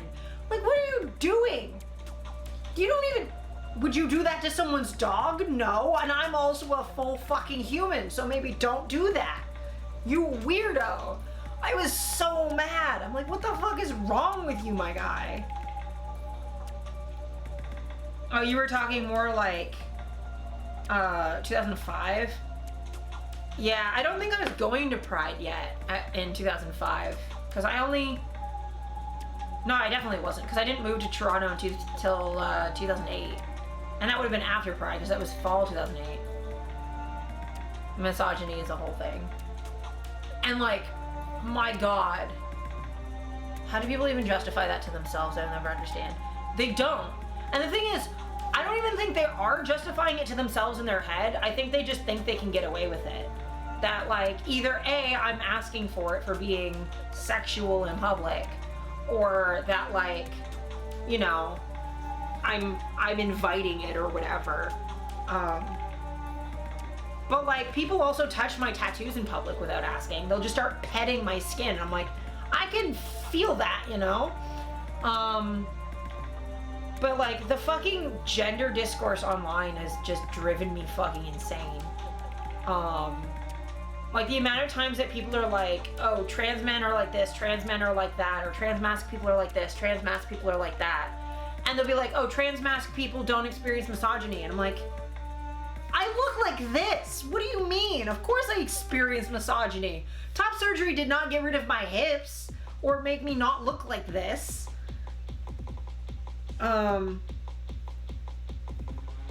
If they do it to someone who's asking for it, they'll do it to anyone. Yeah. I mean, what counts as asking for it to them is entirely dependent on whether or not they want to anyway. But like, I've also gotten like, oh, lesbians can't be attracted to trans masc people because that's misgendering the trans masc person. And I'm like, no lesbian who looks at me the way I look now, like, they're attracted to my estrogen. Like, I'm not misgendered by lesbians going like, I'm generally attracted to genders similar to my own. I look similar enough. Like, it doesn't bother me. Like, lesbians can be attracted to men. When I feel like a man, a lesbian walking down the street is not gonna know that this is a man. Like, I'm sorry that like they just expecting a lesbian who does not know me to immediately know that my small waist, big booty, long haired self full of estrogen is somehow a man. Like, that's not a thing. And like, yeah, I'm not a man all of the time, but I'm a man some of the time. Or I guess I don't really use man, I usually use like girl and boy.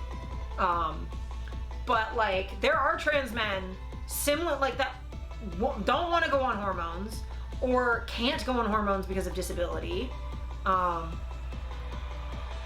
You're a lesbian who's sometimes attracted to men in inexplicable ways, so that's even more fucking confusing. Yeah, exactly. And then there's also the split attraction model. So you could be a lesbian because you're homo-romantic, but be bisexual, or be homo-romantic, homosexual, but like have like an aesthetic attraction that's like multi-gendered. Yeah, they combine sexuality versus romanticism and gender versus presentation. Yeah, because like I would consider myself, I've talked about being bisexual and demisexual. I would say that I'm like bisexual and like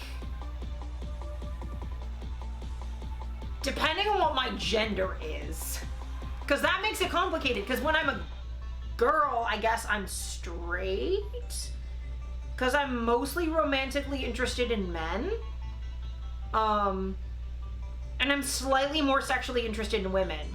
But like, I guess I'm like, if you just go by like I was assigned female at birth, if we just start from that position, then I'm like, I'm like demisexual and homoflexible. It's weird though, because like I say that, but I'm demisexual because I'm basically attracted to you if we're doing kink. If we're not doing kink, I don't want to have sex with you. I will do it out of like a service, and I do it at work all day, but I don't really. You're technically not a woman, but you never know it by looking at me. Yeah, it's complicated. And like, also I've been having this thought in my head, right? And like, let me know as fellow queer people if this makes sense to you. When I want the gender I want a cis person to understand me as And the gender conversation that I want another like trans person to see me as are two different things. Because for cis people, their language around gender is less developed, so their only real words are like man, woman, and eh. So as long as they don't see me as woman, if they see me as man, I'm fine with it. I'm not a man, but if they start using masculine terms, they understand that something's happening. Or if they see me as like non-binary or as long as there's like, even if they like hesitate before gendering me female, it means that they understand that something they don't understand is happening with my gender and they don't know how to express that. But as long as like I notice that they notice that there's something happening, I'm kind of okay. Yeah, exactly. Cis people can think you're a binary trans woman. Trans people get to know all the nuance. Exactly. So like, when I'm trying to explain my gender to like cis people, I'll be like, I'm genderqueer, I'm non-binary, I'm gender fluid. Essentially that.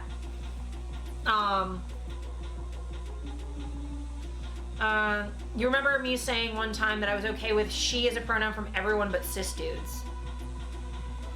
Yeah, and then I started knowing more TERFs, and now I'm like, she I'm okay with, but the way that she feels euphoric to me, she normally feels fairly neutral. Like if people just call me she, I don't really care. It feels euphoric to me when they use she in the way that they talk about a she devil.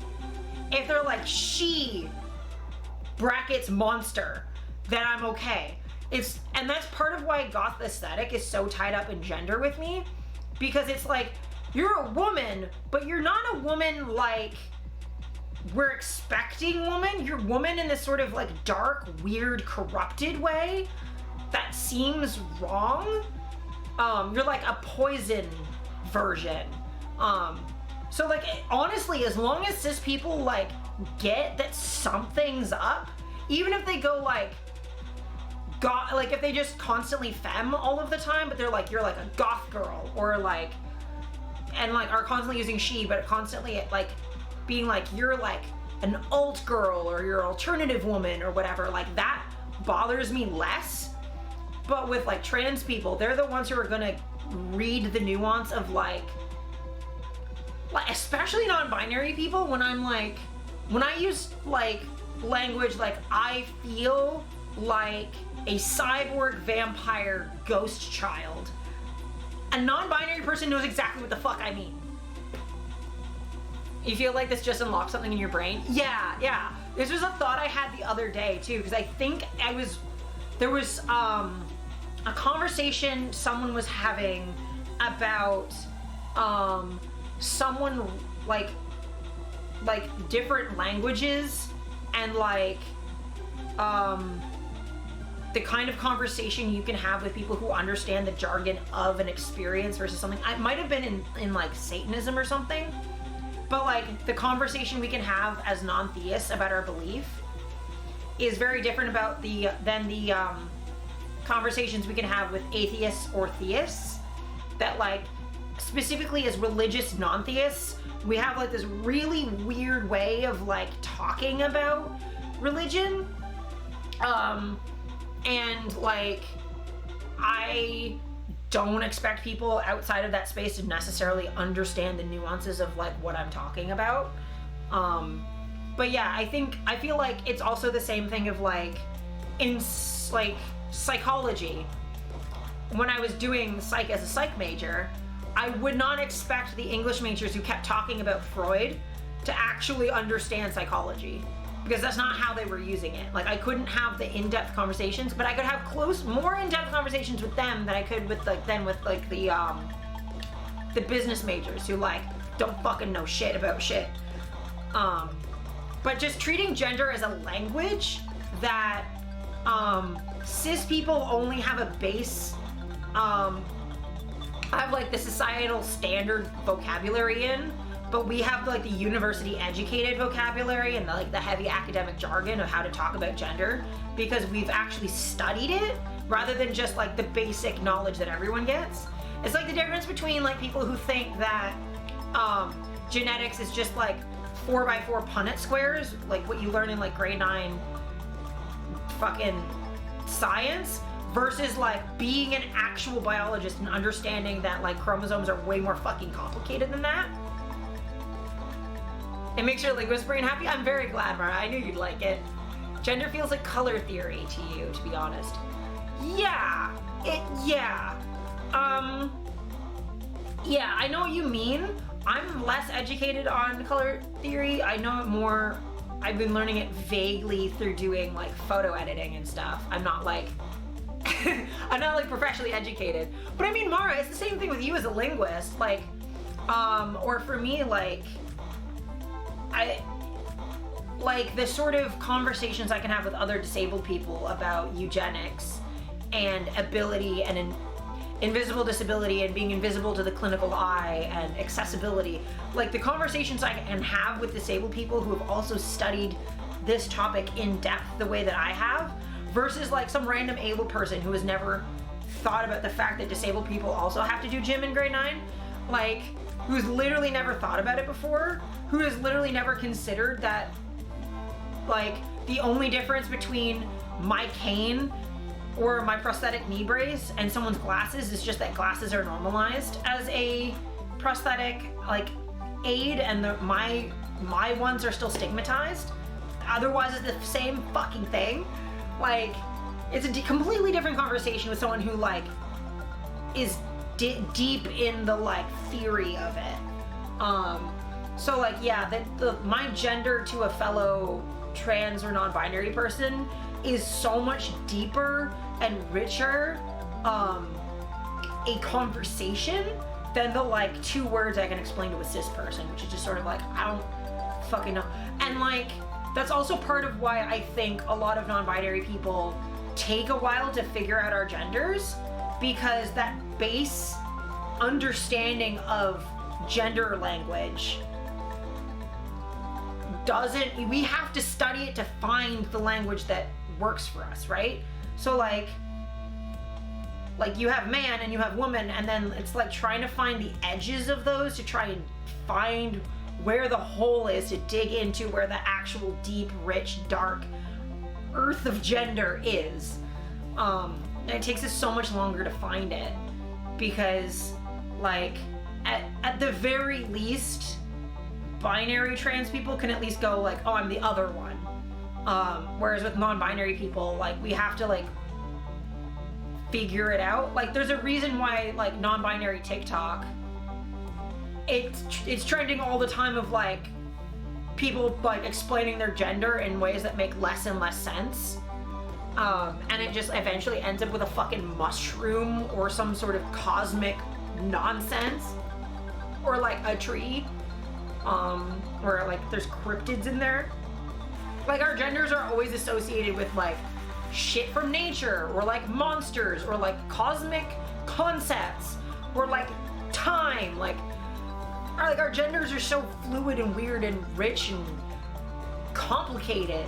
It's like it feels almost like cis people only know how to speak in like non-fiction prose, where like non-binary people are out here speaking in poetry and no one understands what the fuck we're talking about. Your gender feels like stealing a full course meal from the binary woman banquet and then eating it in the nothingness before the universe existed. See, the thing is, that makes perfect sense to me. Like, I know exactly what you mean. Like, that makes intuitive sense to me in a way that, like, I don't think most cis people could understand unless they've, like, known other, like, trans people long enough that they've kind of started picking up on the language. And most of them never think of their gender like that.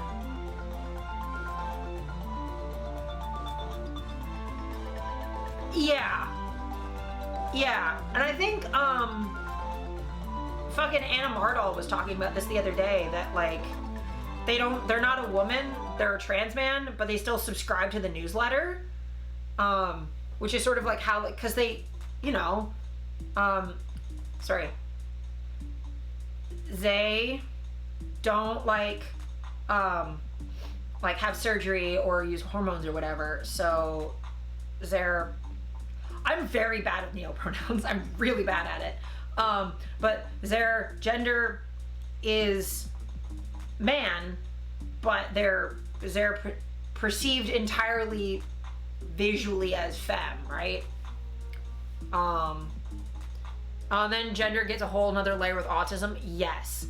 Your gender is simple compared to that sort of thing. Yeah and no. I mean, I know there's a certain amount of like I was having this conversation with my aunt who's cis woman lesbian, but there's like a level of like gender interrogation or like gender markers that are important for lesbianism as well. Cause like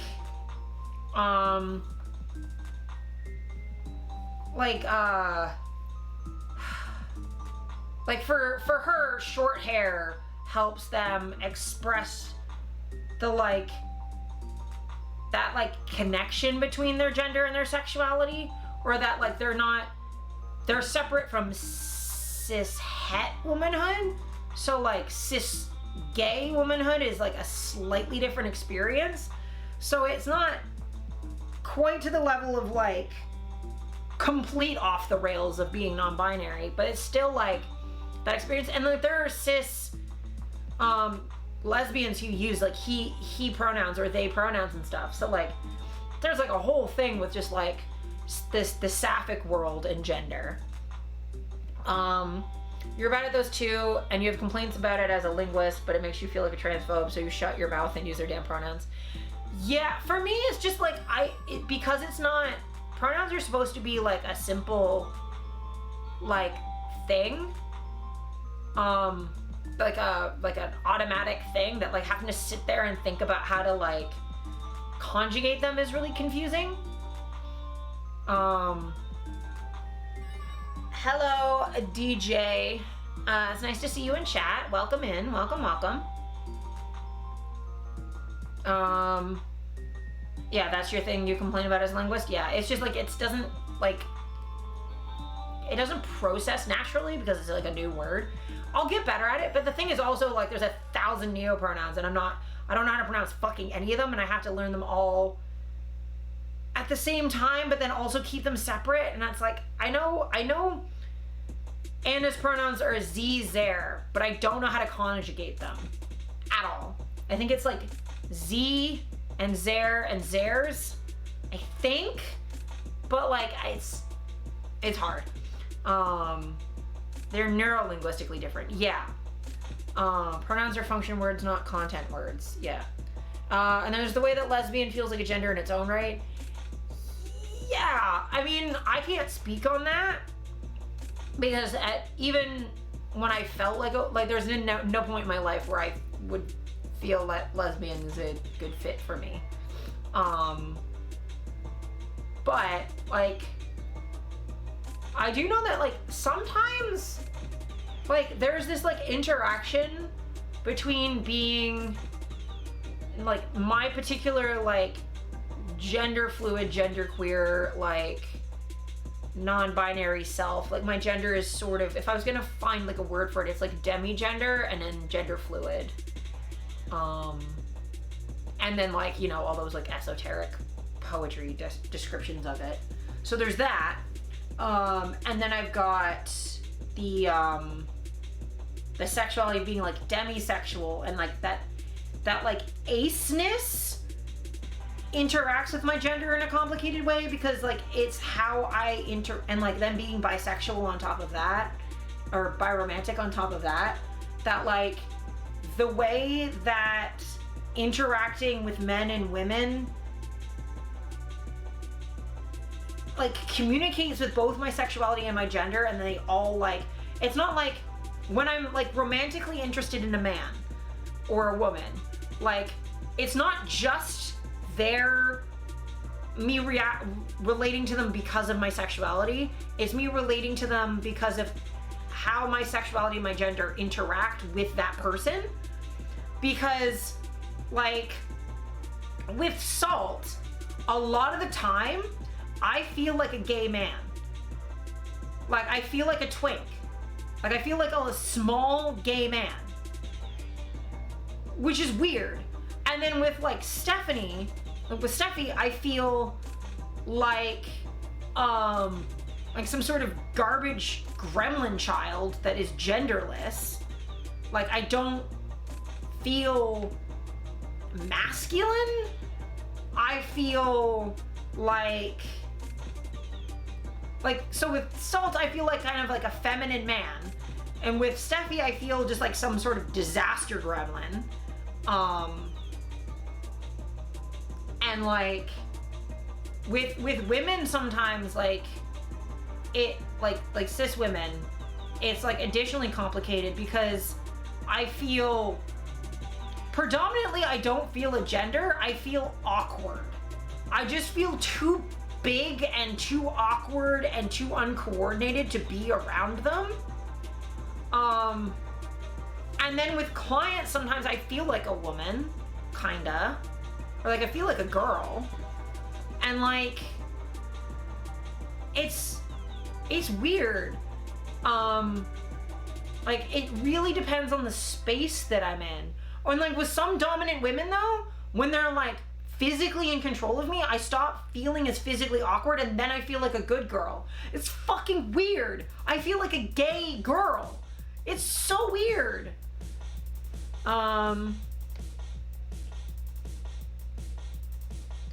A thing you won't mention from whom because it might make upset all the queer people, but you heard a theory that gender is a thing, sexual orientation as we think of it does not.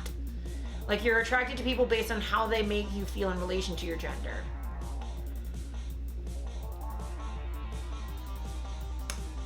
And that's hard for me to speak on because of how intrinsically sexual attraction is for me with kink, and then how intrinsically kink is connected to my autism, it's very difficult to like separate that out. Cause like, and then I do kink differently with different people. Cause like with women, I'm actually much more okay with it being more sexual. But primarily, like, I just want her to do whatever she wants. And like a lot of times women, when they do kink, don't expect sex. So like, it's kind of just either there or it's not. And there's no real pressure, so I'm much more chill about it. Whereas with men, like the situation's much more complicated. But you might be right, Mara, in that like, I'm sort of like chill with pretty much any dominant woman. Whereas men, they have to be switches because I find dominant men too hyper masculine, if that makes sense. That like being a switch makes them a little bit softer, a little bit more feminine, a little bit more compatible with me. So like, you're not completely wrong. Kink from a guy with whom you know you won't have sex expected. Like a queer guy who's kind of feminine. Yeah. I mean, I've definitely had times where like I've had partners, like play partners who have started expecting sex, but I will say my interest immediately kind of goes away. And then on top of that, I've got the complication of I'm also a demisexual sex worker. Like, it's fucking weird. So like, yeah. Yeah. I mean, I can see where that theory comes from. I'm sort of agnostic on it just because like my situation's so fucking complicated, but you're not. Base level feelings. That's the thing.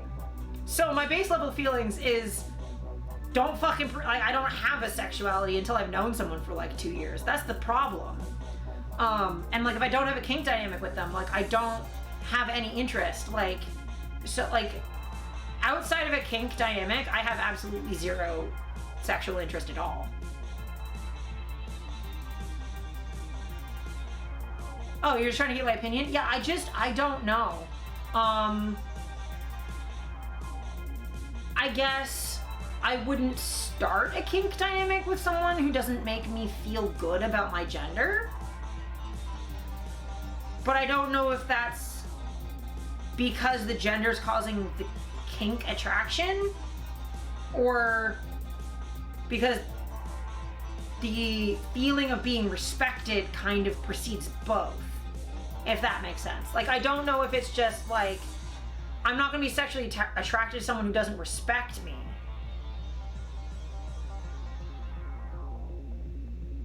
But then I guess I've known people who were only really attracted to people who didn't respect them, including, I don't know.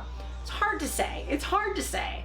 I would definitely say it's a theory that has merit that I would have to think more on when I'm not, like, 2 hours into a stream and tired.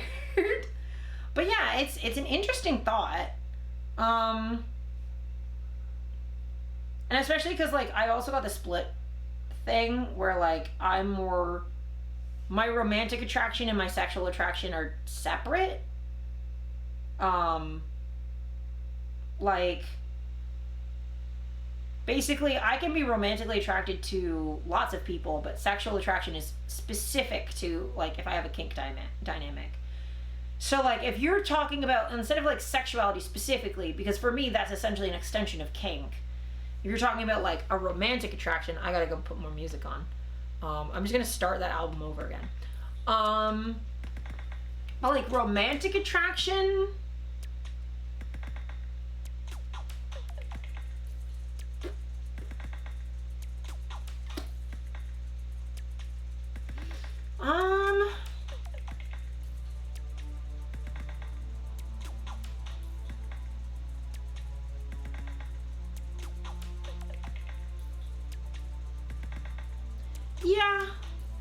yeah, I would say, like, I can't think of a situation where, like, I was romantically attracted to someone who didn't make me feel some level of gender euphoria to be with. That, like, that initial, like, oh, because, like, the women that I have been attracted to, like, I think for men it's different because I always kind of feel small around them. So, like, that's a little bit easier. So, like, for men, if they're just being misogynistic pricks, then I'm, like, that precludes anything. I wouldn't be friends with them or whatever. And then for the men that I've been romantically with, it's just basically the ones that weren't misogynistic enough for me to stop being friends with them.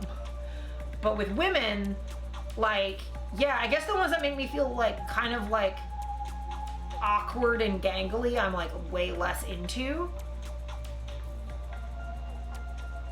You're way more on board with this model when it comes to romantic attraction, but you're probably pan-romantic, so it's less complicated. Having lesbian as your sexual orientation is kind of complicated. Like, what exactly am I attracted to here? Yeah, I don't know. I don't know. It's hard to parse out, like, the why. And then for me, I think it's actually easier because I'm demisexual and because it's the kink thing. It's just like, do you put me in this very specific headspace in, like, a safe way? Like, if I feel safe to, like, explore this with you and you treat me in this very specific way, then I will be, like, more likely to be sexually attracted. And even then, it's only, like, in the context of the kink scene, because once the kink scene ends, I'm not, like, I only ever have those sexual thoughts mid-scene. Like, if you asked me right now if I was sexually attracted to Salt, I would say no. We're not having a scene right now, so no. Romantically, yes. Sexually, no. Unless I start, like, thinking about a kink scene and then it starts, because I'm like, oh, we could do that again. But even then, it's more me being attracted to doing the kink than the actual, I don't know if that makes sense. And it's also complicated because, like, for me, kink is not inherently sexual, but sex is inherently kinky. or like has to be connected to kink, otherwise I don't care. It's my entire brain is weird. And it's a good thing I don't have monetization on YouTube, because this VOD is not going to be monetizable anyway. But yeah.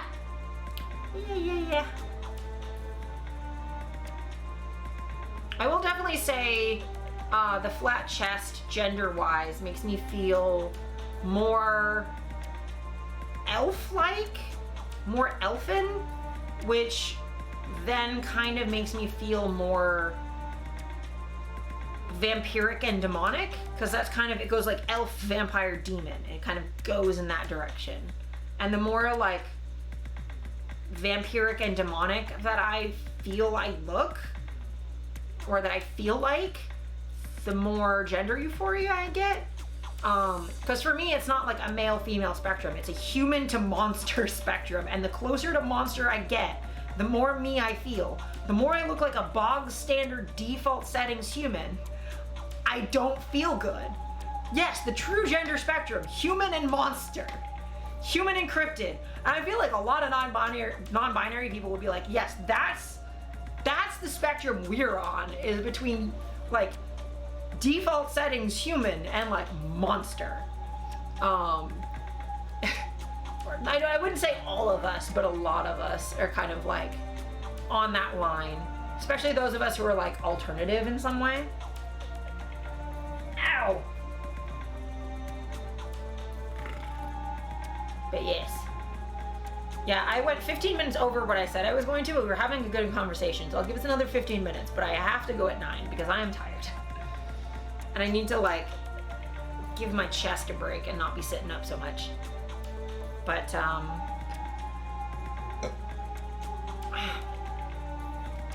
gonna try and think of things I want to plug something while I'm here, okay? So if anyone here likes watching TTRPG shows like Critical Role or Dimension 20 or anything like that, do you like D&D and TTRPGs and shows like that? If you do, like, kind of mentally raise your hands, and then keep your hand up if you also like horror, but specifically not like jump scares and not gore, but like psychological horror and like thrillers and that sort of an idea. Because if you like both of those things, there's a show I've been watching called Kolok, and it is great and it deserves more eyes, and they have 2 prequel seasons, but this season you can jump in. I've only seen this season and maybe like the first 2 episodes of season 1, so don't worry, you're not missing anything. But this season, they just had season 6 on Monday. It airs every Monday at 9 p.m. for like around 2 to 3 hours. This episode, they didn't have a table. They didn't have a table. Instead, they had a live LED screen backdrop with like live camera tracking, so it did like parallax scrolling with the camera, so it felt like you were actually in the location that they were in. And it was dope, and there was like a surrealist background because they were in some weird fucking hell dimension made of doubt and like self-doubt and depression. But it's a very good show. There are 6 episodes out. They're mostly around 3 hours, though there was one that was like 3.5, almost 4 hours, and then this week's was an hour and a half. The VODs are on YouTube. They air Mondays on Fear HQ, and I think the VODs are on I think they're on Fear HQ's YouTube channel. Either that or Hyper RPGs, because Hyper RPG is the one who runs it. Fear HQ is just sponsoring it and producing it. But like, it's a very good show, and I need more people to watch it so I can like gush about it, because it's so good. It's like my new hyperfixation, and I need to tell you about it, okay? So now that I've got that out of the way, it's great. And also Ethan's in it, so. But it's good. It's surrealist, and it's horror, and it's sad, and it's gay. So much gay. Like, a lot of the canon relationships are like lesbian relationships. It's really, really sweet. there was a gay wedding 2 weeks ago. Well, it was a renewal of vows. What's it called again? Kolak. That. You said gay, I'm sold. Yeah. So like, the first half of the show usually is called The Ascended. So it's like this whole new group.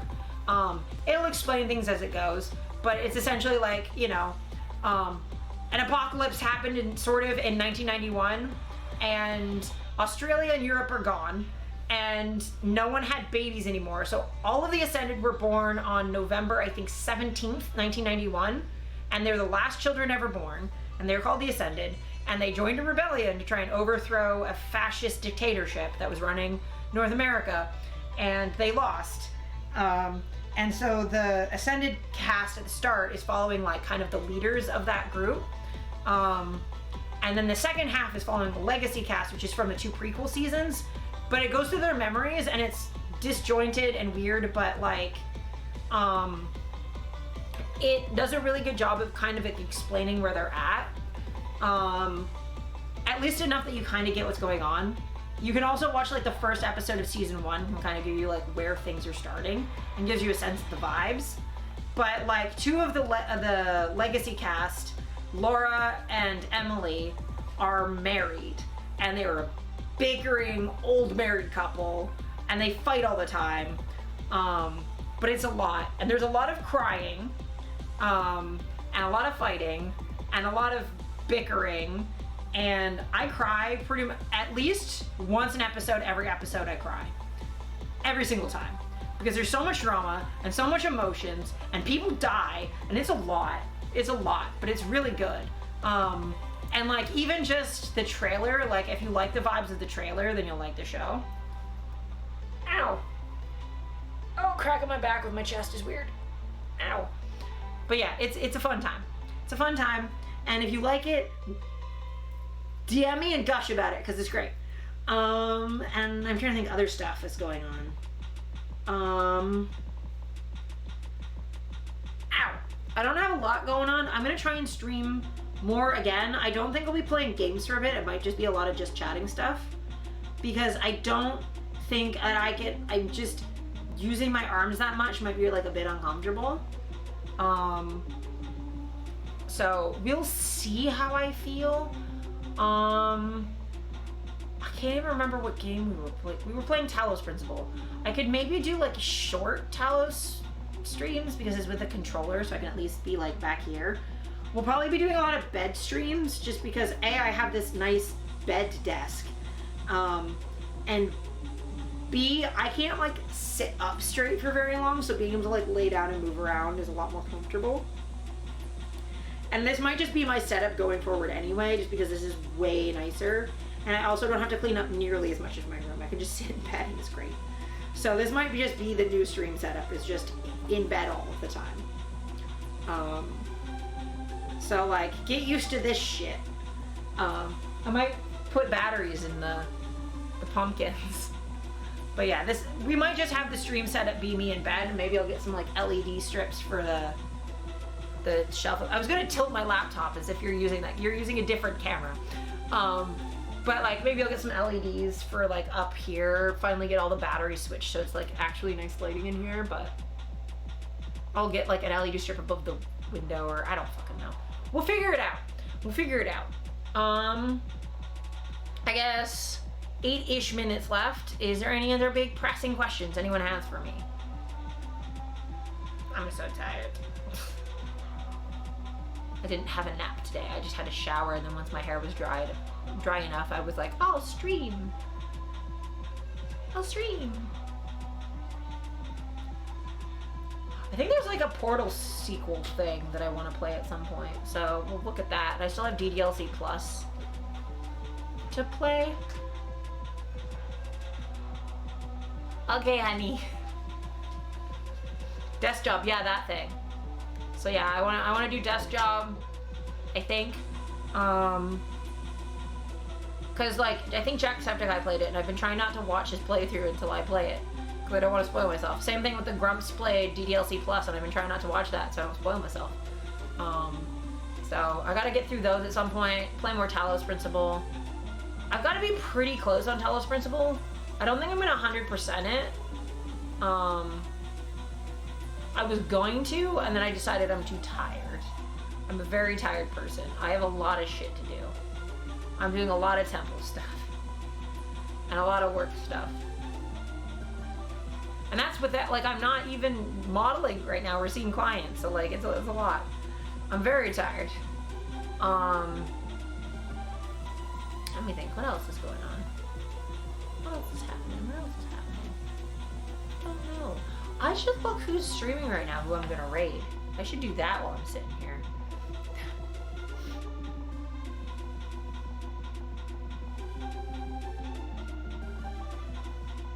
I love this fucking song. Oh god, my eyes.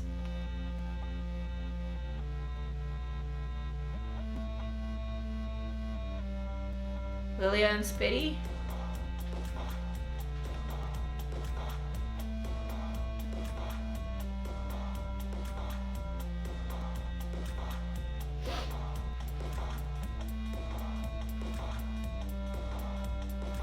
Yeah.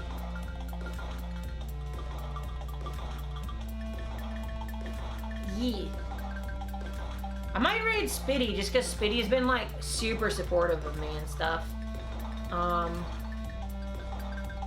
But yeah, it's been really nice hanging out with you guys. And I'm at 102 followers. I really appreciate all the follows. You guys have been great. I honestly, like, that's like the one thing during recovery I've super missed seeing you guys and like hanging out. And like, I haven't been able to watch streams as much just because I'm like so tired. I'm like, I nap all of the time. Like, I'm so tired constantly. I've been doing like 2.5 hour like naps in the middle of the afternoon. It's ridiculous. Oh, I missed you too, Alice. But yeah, I'm so glad that I can like even do like a short stream again. I say short. I know it's been 2.5 hours. That's normally how long I stream anyway. But yeah, I've missed this, and I'm really glad that I can like stream again, and you guys are so supportive, and it's just nice to know that like I have a community to come back to that like is excited for me and stuff. And like, okay, the last thing I'll say is when I was at the show on Monday, I let Ethan know that I just had top surgery, and he congratulated me, and it was so nice. And like everyone at the show was congratulating me that was talking to me about it. So like, it's just nice, like the people I found on Twitch, both like in our like kind of like more local community or like our like small community, and like even the bigger streamers that I watch, like everyone has been so supportive of like my surgery stuff, and it's been like, I feel great and I appreciate it. And you guys like directly talking to me about it tonight and like being so supportive and so interested in like hearing about it, it's meant a lot. And yeah, I was definitely thinking about you guys when I was laying in bed all day. So you guys, you make a difference.